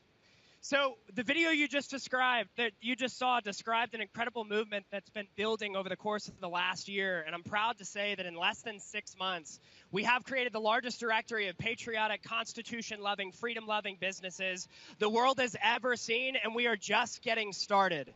We have tens of thousands of patriotic business owners that have said, I love your freedoms and I love your liberties and I want to protect them at all costs. We have hundreds of thousands of consumers that have joined us on the journey to actually shop their values, because we genuinely believe that if you want to change the power structures of society, you have to shift the money back toward we the people. You're familiar with the BlackRocks, you're familiar with the Vanguards, you're familiar with the ESG policies of the world. I'm proud to tell you that this marketplace is impenetrable from all of those dangerous ideologies. The future of this country will be secured when patriots rise up and feel like superheroes because they're able to put their money where their values are. What if I told you you could actually change this country with a simple cup of coffee purchase? Because instead of going to Starbucks that funds Planned Parenthood, you found a better local option that'll actually match your values in the process. So, in the last 6 months, we've already seen incredible stories, like the person that reached out, the young woman that reached out and said, I've been so dismayed by the medical industry over the course of the last few years with everything that's happened with COVID. It was hard for me to really trust any medical establishment anymore, but I needed a doctor. So I went to the Public Square app, I found a doctor in my local community, and I told him about my concerns and my fears with the medical industry, and he prayed for me. And he said, I'm so sorry that this industry has burned your trust. I don't blame you, but I hope we can regain it with this experience. That happened on Public Square. There was a coffee shop that was struggling for employees. They put up a little call on the social feature of the platform, basically asking anyone, would you like to come and work from an employer that will always love and respect your values? The next day, they had 3 people that came in for interviews and have said, I was let go from my past employers because of my vaccine status. I'm so thankful that you're willing to take me in exactly how I am, respecting the freedoms that were endowed by my Creator and should be protected by the Constitution. There's an incredible clothing company, because unfortunately the world of clothing has gone largely woke. And by the way, they use slave labor in China made by Uyghur Muslims while they lecture you about your conservative politics. So we're done with all that. So we've highlighted hundreds, and I mean hundreds. We have over 600 clothing stores on the platform that refuse to bow to the woke culture, one of which is called Rowan. ForRowan.com, phenomenal clothing company. They donate a portion of their profits to fatherhood initiatives to restore fatherhood in this country. Beautiful, incredible clothing. We did a shout out for them through the app, and we gave them the highest single day of e-commerce sales they've ever had in the history of their company. It's phenomenal the way that patriots are mobilizing their dollars. We've had countless numbers of people that have said, reached out and said, I finally feel like I'm not alone. I've known that there's more with me.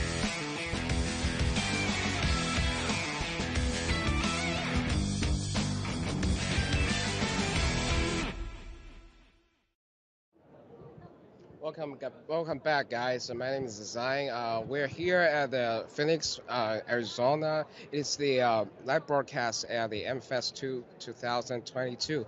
So sitting behind me is what's your name? I'm sorry. My name is Melinda. Oh, sorry. Yeah, no, you're fine. Melinda. So nice to meet you. Could you give us a short introduction? What do you do for a living, and why we are coming here for the AMERICAFEST? All right, so I work for Proverbs Media Group for a woman named Elaine Beck, and she does a couple of shows. It's not about us, and she works with CPAC now. And then we also have a studio build out that we are working on to help give facilities for those who are trying to have podcasts or things like that, but don't have the equipment to do so. So that's what I do right now here in Arizona. Thank you so much. So we've been talking about a lot. So I know that you've been living in China for several years ago. So could you share us with your experience in China probably in year 2017? Oh no, probably that time, right? Yes, so I was in China for a while, about 14 months, and I taught English in elementary all the way up to I taught some business classes at a medical company. And while I was there, I was able to experience not only just the wonderfulness of a lot of the Chinese people, but also to see a lot of the oppression that is in China.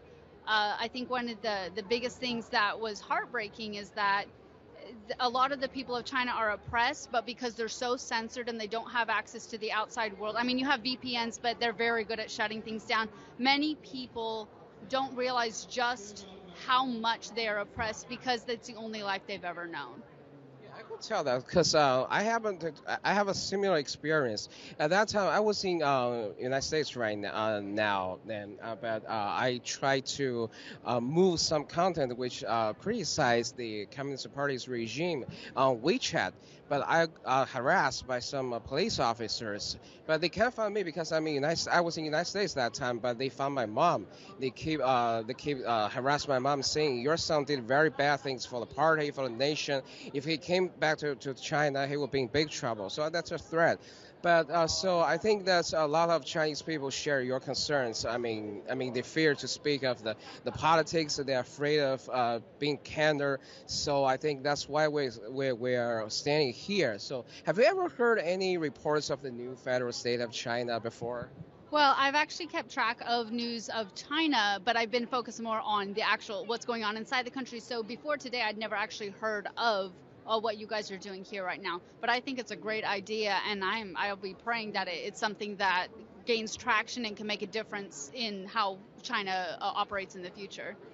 Yes, that's why we're here, because in the past 5 years, we did a lot. I mean, our movement did a lot. Mao Squall is a very founder of our campaign. He started to expose a lot of, deeply rooted, there's some figures or entities that are deeply rooted in the United States. They collaborated with the Chinese Communist Party, or they probably be the CCP spies there. So actually, at that time, his voice was totally shut down by a lot of social media platforms.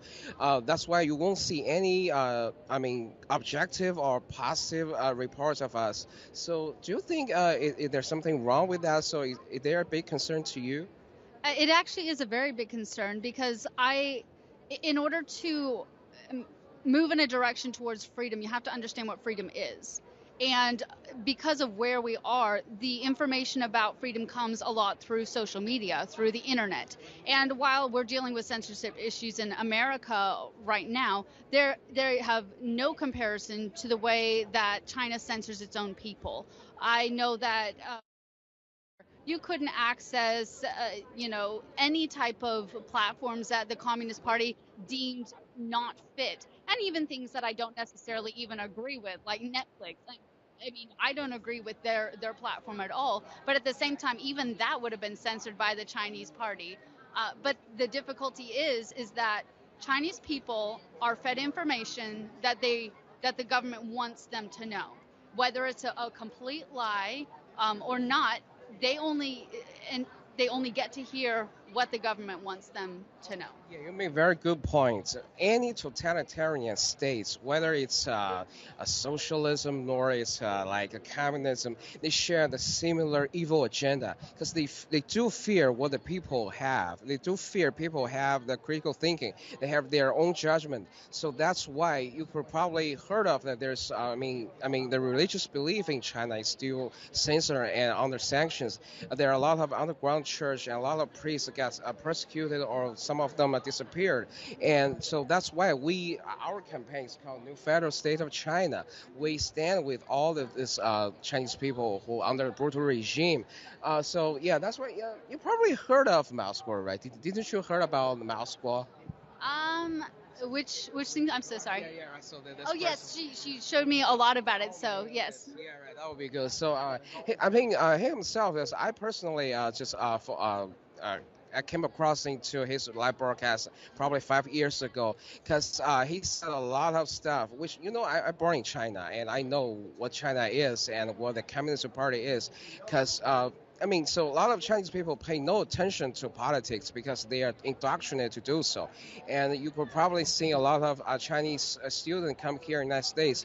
Whenever during their debate, they will say whenever there's a criticize against the communist regime, they will stand up and say, no, you guys are insulting our country, you guys are insulting our nation. No, we're not insulting China, but we're insulting the communist regime of China. That's why we're doing that. And probably you're going to see a lot of news feed that runs the CCP has a lot of infiltration there. It posts, it issued a stealth war on either intellectual property or some, the technological properties. You probably heard of the TikTok. There's a big issue over there. So do you think it's a big concern, and do you think there should be some effort to put on this, any form of investigation to that similar deeds? Like the CCP infiltration to the United States? Yes, I do believe so. The thing about China and any type of dictatorship is that they want to control, they want to have power, and they want to expand their borders. It's been that way since the beginning of time. Every kind of dynasty, any type of empire has always wanted to expand and gain control. And one of the ways you can do that is by breaking down the strength of another nation. Ancient empires, even the Babylonians, what they would do is they would start with the children. You can take a children, re-educate them, and then send them back to attack their own families, their own nation. So using media platforms like TikTok is a way to weaken society on the level of students. I actually taught high school and middle school for several years, and I've seen the effects because it preoccupies them with content that's horrible for them, and then it weakens our next generation of voters, our next generation of civilians. And so I think that's a huge concern. Right. So social media is a new platform to our voice, especially for we, the grassroots. So that's why there's millions of supporters in China mainland. They can't come forward because due to the political sanctions, because there's a lot of surveillance there. But you probably seen there's a lot of protestation happened, under the zero COVID policy, from within China right now. So I think that's kind of like the people, somehow they're going to be waking up to say no to the communist regime. So do you have any words to say to those brave people who stand up to come down the street to raise a blank sheet to say no to the communist regime? To say to the people who are fighting right now? First of all, freedom is a fight. Freedom is not easy. And when the odds are against you, it's very easy to be discouraged and to give up. But freedom is worth it. And I would say to the Chinese people is you're not just fighting for yourselves, you're fighting for your future and your children's future. Their right to think for themselves, to be able to make their own money and to keep it, to make decisions, to go where they want to go. And there's nothing so sweet as freedom. And once you've had a taste of it, then in a way there's no going back. And thing is that's what dictators hate the most. That's why they keep their societies in ignorance and fear. If you're ignorant and you're afraid, you can be completely controlled. When people are informed, which is why China censors, and when they can defend themselves, which is why Chinese people don't get to have their own weapons, and which is why as America, we have that Second Amendment to keep ourselves protected. Once you have that, you can fight for your freedom. And so I would just say you fight for that chance to be your own people. Thanks so much. I think through our live broadcast, your voice will be heard by millions of Chinese people, whether they're using VPN to see our live broadcast or to somehow to any forms of platform to see our live broadcast there. Really appreciate your words. Yeah, you made a very good point that freedom is a fight. Freedom is not easy, and justice will be done until we fight for it, right? So that's what our cause it is. So our cause is our only pursuit is first taking down the Chinese Communist Party, then bring the real rule of law, bring the real democracy, bring the real freedom of speech, freedom of assembly, freedom of enterprise to the Chinese people. Really. I do have one. Just remember, there are more of you, and you are stronger than the government. You just got to remember that. Thank you so much. We do have faith, we do have belief, and we do cherish our future, and we do devote to our community. That's why we, the new federal state of China, we have a bunch of people there. So we share our ideologies to the American people, not only to the American people, but to the people of the world. Thank you so much for your interview. Thanks, really appreciate it. Thank you. Great talking to you. Me too. Thank you so much. Bye.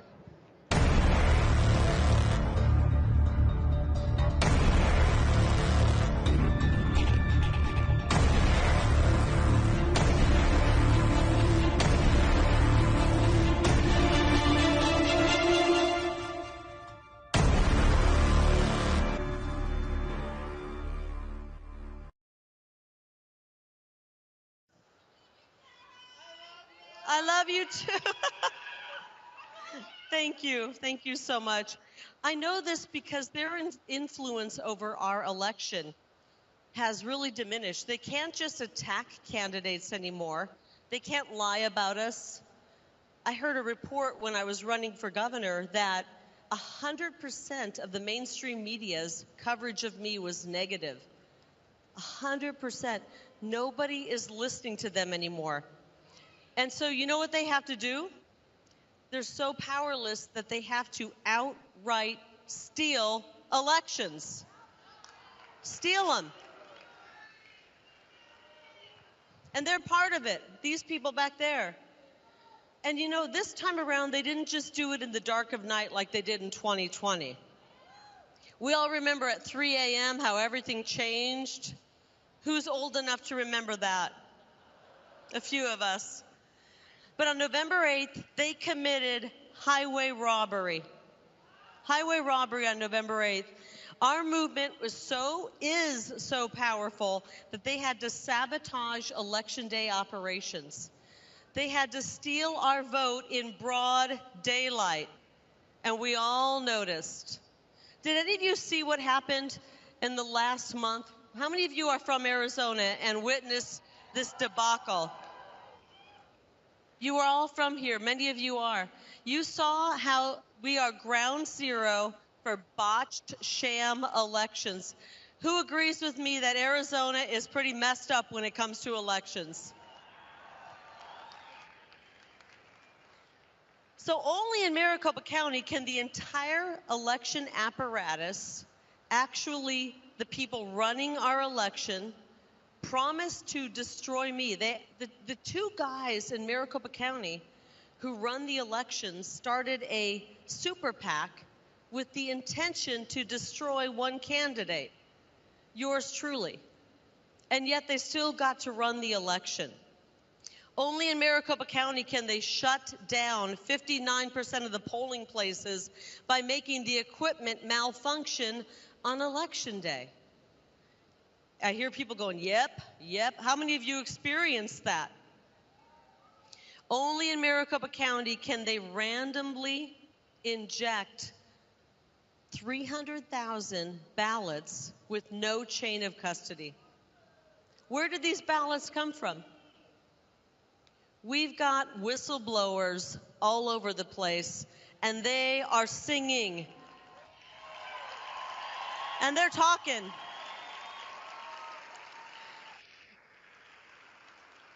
And when all of their cheating was not enough, they did something even bigger. 2 days after Election Day, 25,000 ballots just magically appeared. This is the magicians down at Maricopa County. They magically appeared. They didn't have enough cheating. By 2 days after the election, they had to inject 25,000 more votes. These people are crooks. They need to be locked up.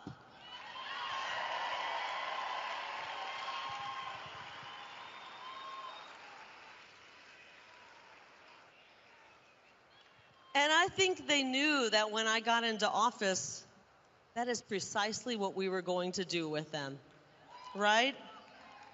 So I'll tell you what. So when we stood up and said, wait a minute, we questioned the sanity behind what happened, they called us the crazy ones. They called us all kinds of names. How many of you have been called election deniers? They called us all, really, who cares what they call us? Election deniers, deplorables. How about this? The media, hit your record button back there. Did you hit the little red button, the play and record? I just saw a red button go off, I swear. Look back there. The red button went off. The media's going to have a heyday with this one. I know that right now we can identify as anything we want to identify as, but I want you to know that I identify as a proud election-denying deplorable. Are you with me?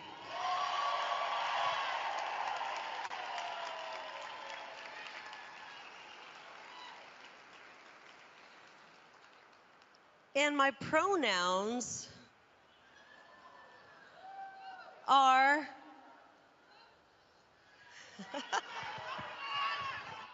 I just saw another red light go off, by the way. And my pronouns are I won.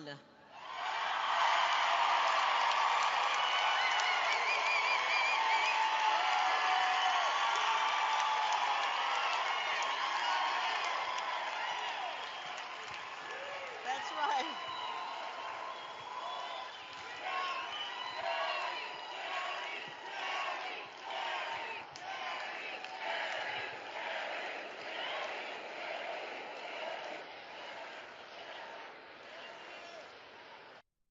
Listen, whew, after 530 days on the road, campaigning in Arizona with the biggest movement Arizona's ever seen politically, I was ready for a couple days off. But you know what? God said there's no rest for the weary. Get back in the fight. And so here we are. Listen, we don't have a choice but to fix our elections and fix them now. It's so important. Election integrity is the single most important issue of our time. You agree with me on that? Because these fools back there just want us to put our head under the pillow and go back to sleep. And we're not doing that. Now, some of you might say, wait a minute, Carrie, wait a minute. I'm a big Second Amendment advocate. Our gun rights are the most important thing. I agree with you. How many of you are gun nuts and love your Second Amendment rights? Right there with you. I'm right there with you.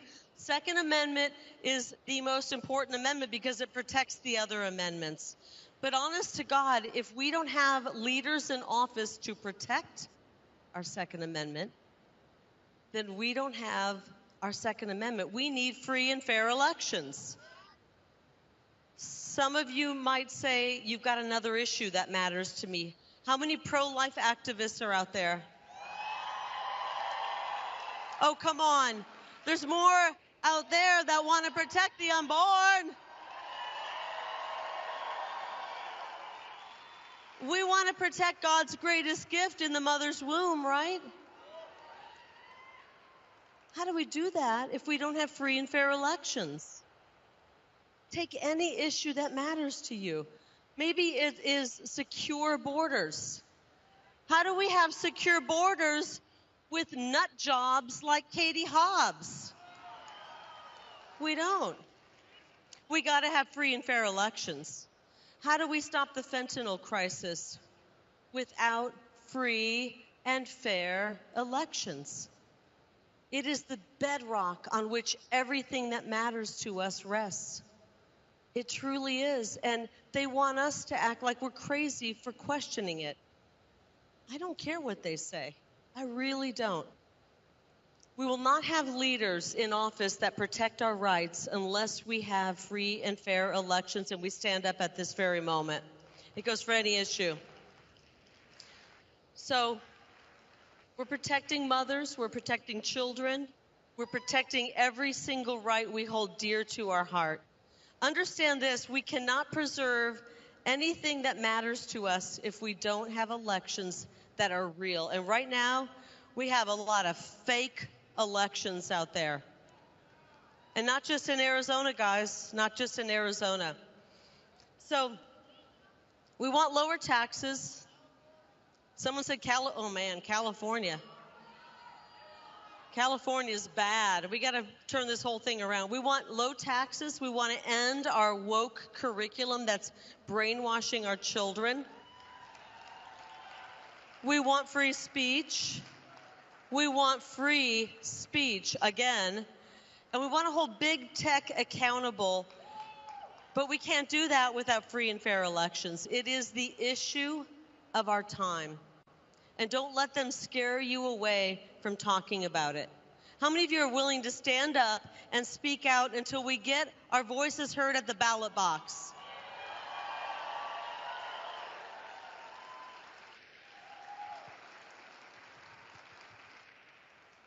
Now, I'm told this is a young crowd, but I see a few older people out there. I'm not going to point you out. I can't protect my children's future This young crowd here cannot chart the course for their future until we have free elections. Everything that you and I fight for, everything you've heard in the last 24 hours here on stage hinges on one thing: free and fair elections right now. And right now we don't have them. I hate to tell you that. I experienced it firsthand on November 8th. Trust me on that one. You know what we have right now? Sham elections, rigged elections.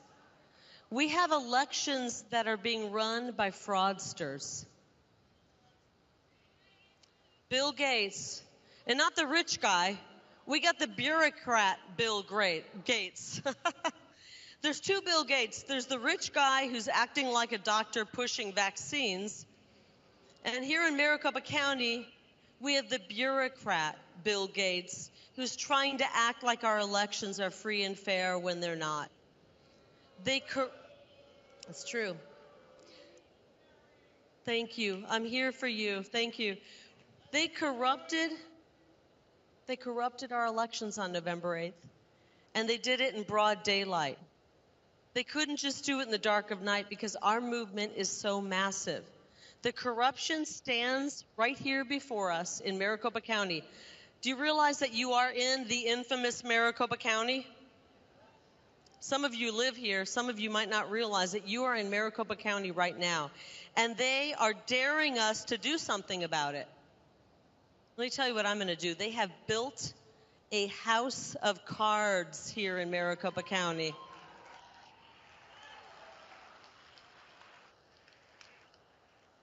I think they're all wondering what I'm going to do. I'll tell you what, I'm not just going to knock that house of cards over. We're going to burn it to the ground.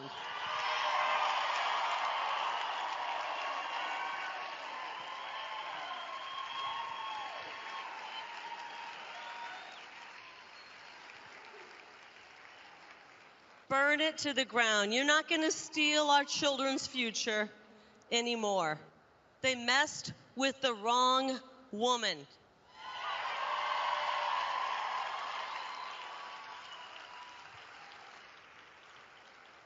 They messed with the wrong movement of we the people. And we're not going to take it anymore. If they think that we're going to lay down, if they think we're going to roll over and play dead, retreat, and accept this assault on democracy, then they're wrong. They have not been paying attention, because we have been paying attention. How many of you remember when President Trump came down that golden escalator 7 years ago?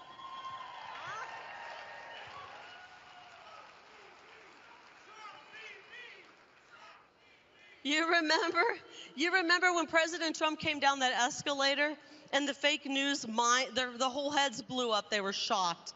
He came down that and he kicked off the greatest political movement in human history. He really did. It was a movement that we've never seen. 7 years ago, because some of you are young, that would make many of you about, 11 years old? 7 years ago, when Trump came down that escalator, the Republican Party was on life support. It was a bunch of rhinos. And he did something amazing. He revived it with truth. He revived it with common sense policy. And he brought we the people back into the fold. It's amazing. And he reminded us of something so incredibly important, that we are Americans. Americans, we lost that somewhere along the way. We are Americans. It's the most important thing right now to remember. We have the blood of our founding fathers coursing through our veins right now. We have their DNA in each and every one of us. How many of you are Americans? We've got their DNA right inside of us because we are Americans too. Almost 250 years ago, our ancestors made one thing abundantly clear to the rest of the world. And let me tell you, the rest of the world was not on their side. They were fed up with tyrants, and they weren't going to take it anymore. I think we're right there right now, aren't we? It's amazing what they did. They were not willing to answer to some king of England. They were not willing to answer to some dictator overseas. They'd put up with enough. I'll tell you what, I think I'm safe to say this. We're not going to answer to a bunch of dictators anymore, whether they're tyrants in the CDC. We're not answering to them. They're not going to tell us to get a shot against our will. They're not going to force us to get a shot to make a living. And they're not going to force this experimental shot on our beautiful, precious children. Hell no. Hell no. And since it's the Christmas season and a lot of us have the elf on the shelf, which I love. I mean, my children are grown now and I don't have that nightly stress anymore. We're not going to answer to that evil elf, Dr. Fauci, anymore. Are you with me on that? Let's lock that man up fast. Lock him up. Lock him up. We don't need a big cell for that guy. Small one will do. And we're not going to answer to the FBI. We're not going to answer to the fake news propagandists. And we're not going to answer to the censor squads on social media anymore. We've had it. We have something that we hold dear that still stands, and we're not giving it up. It's called the United States Constitution.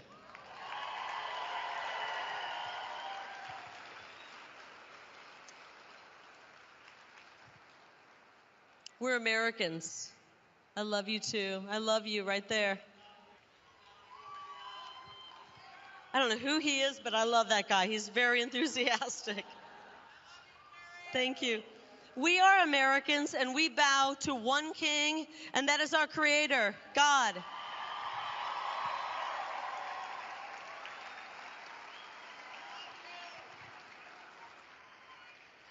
Can I get an amen on that one? We got to bring God back, guys. Listen, I want to bring somebody else back. I think you know who I'm talking about, President Donald J. Trump.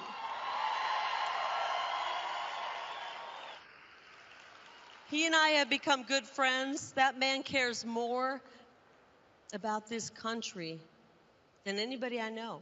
He's given up more than anybody I know. And these bastards in the media want to drag him through the mud.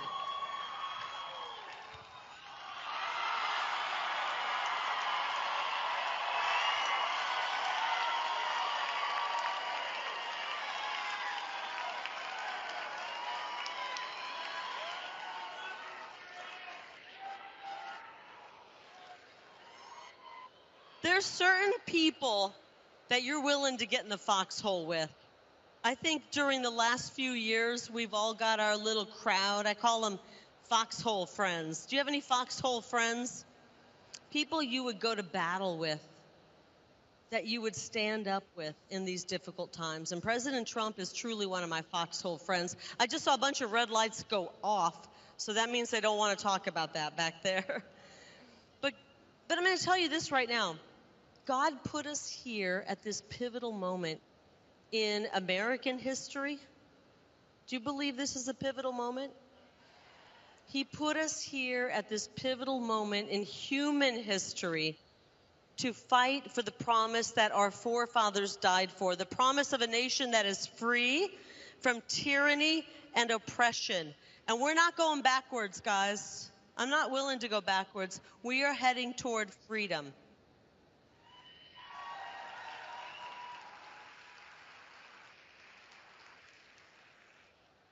And that promise is just alive today as it was back in Philadelphia in 1776. Right? Now, maybe they're not teaching history anymore. They don't even know about what happened in Philadelphia in 1776, but I think this room understands that.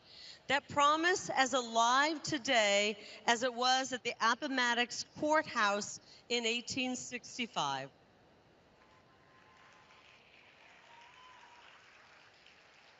And that promise is as alive today as it was when young Americans, your age, dedicated their lives, stormed the beaches, and defeated the Nazis in 1945. They were your age.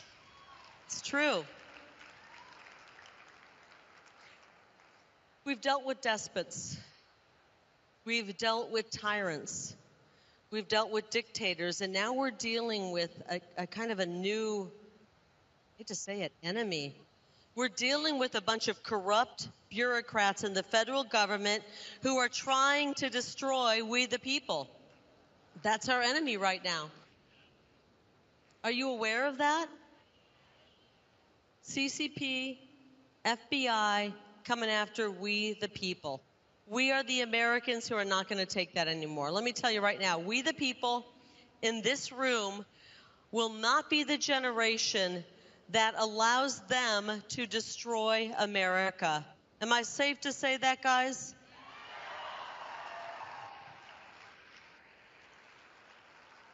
I don't think you all know how important your generation is. Just as I don't think my uncle, who lied about his age when he was 17 to join the military so he could fight in World War II, I don't think those guys understood what was at risk. I don't think they realized that they were going to go down as the greatest generation. I believe this generation will be the second greatest generation, maybe the first. It's that important what we're up against right now. We, the people in this room, will not be the generation that allows them to destroy America, not on our watch. No way.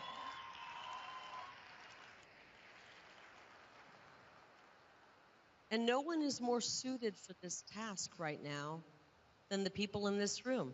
These young Turning Point activists who have joined here together today, this is your moment. It's very, I know that you guys feel like you're just starting your life, but I want you to know this right now because it's been a crazy month and a half, and I want each and every one of you to know that I love you all so much. You mean the world to me.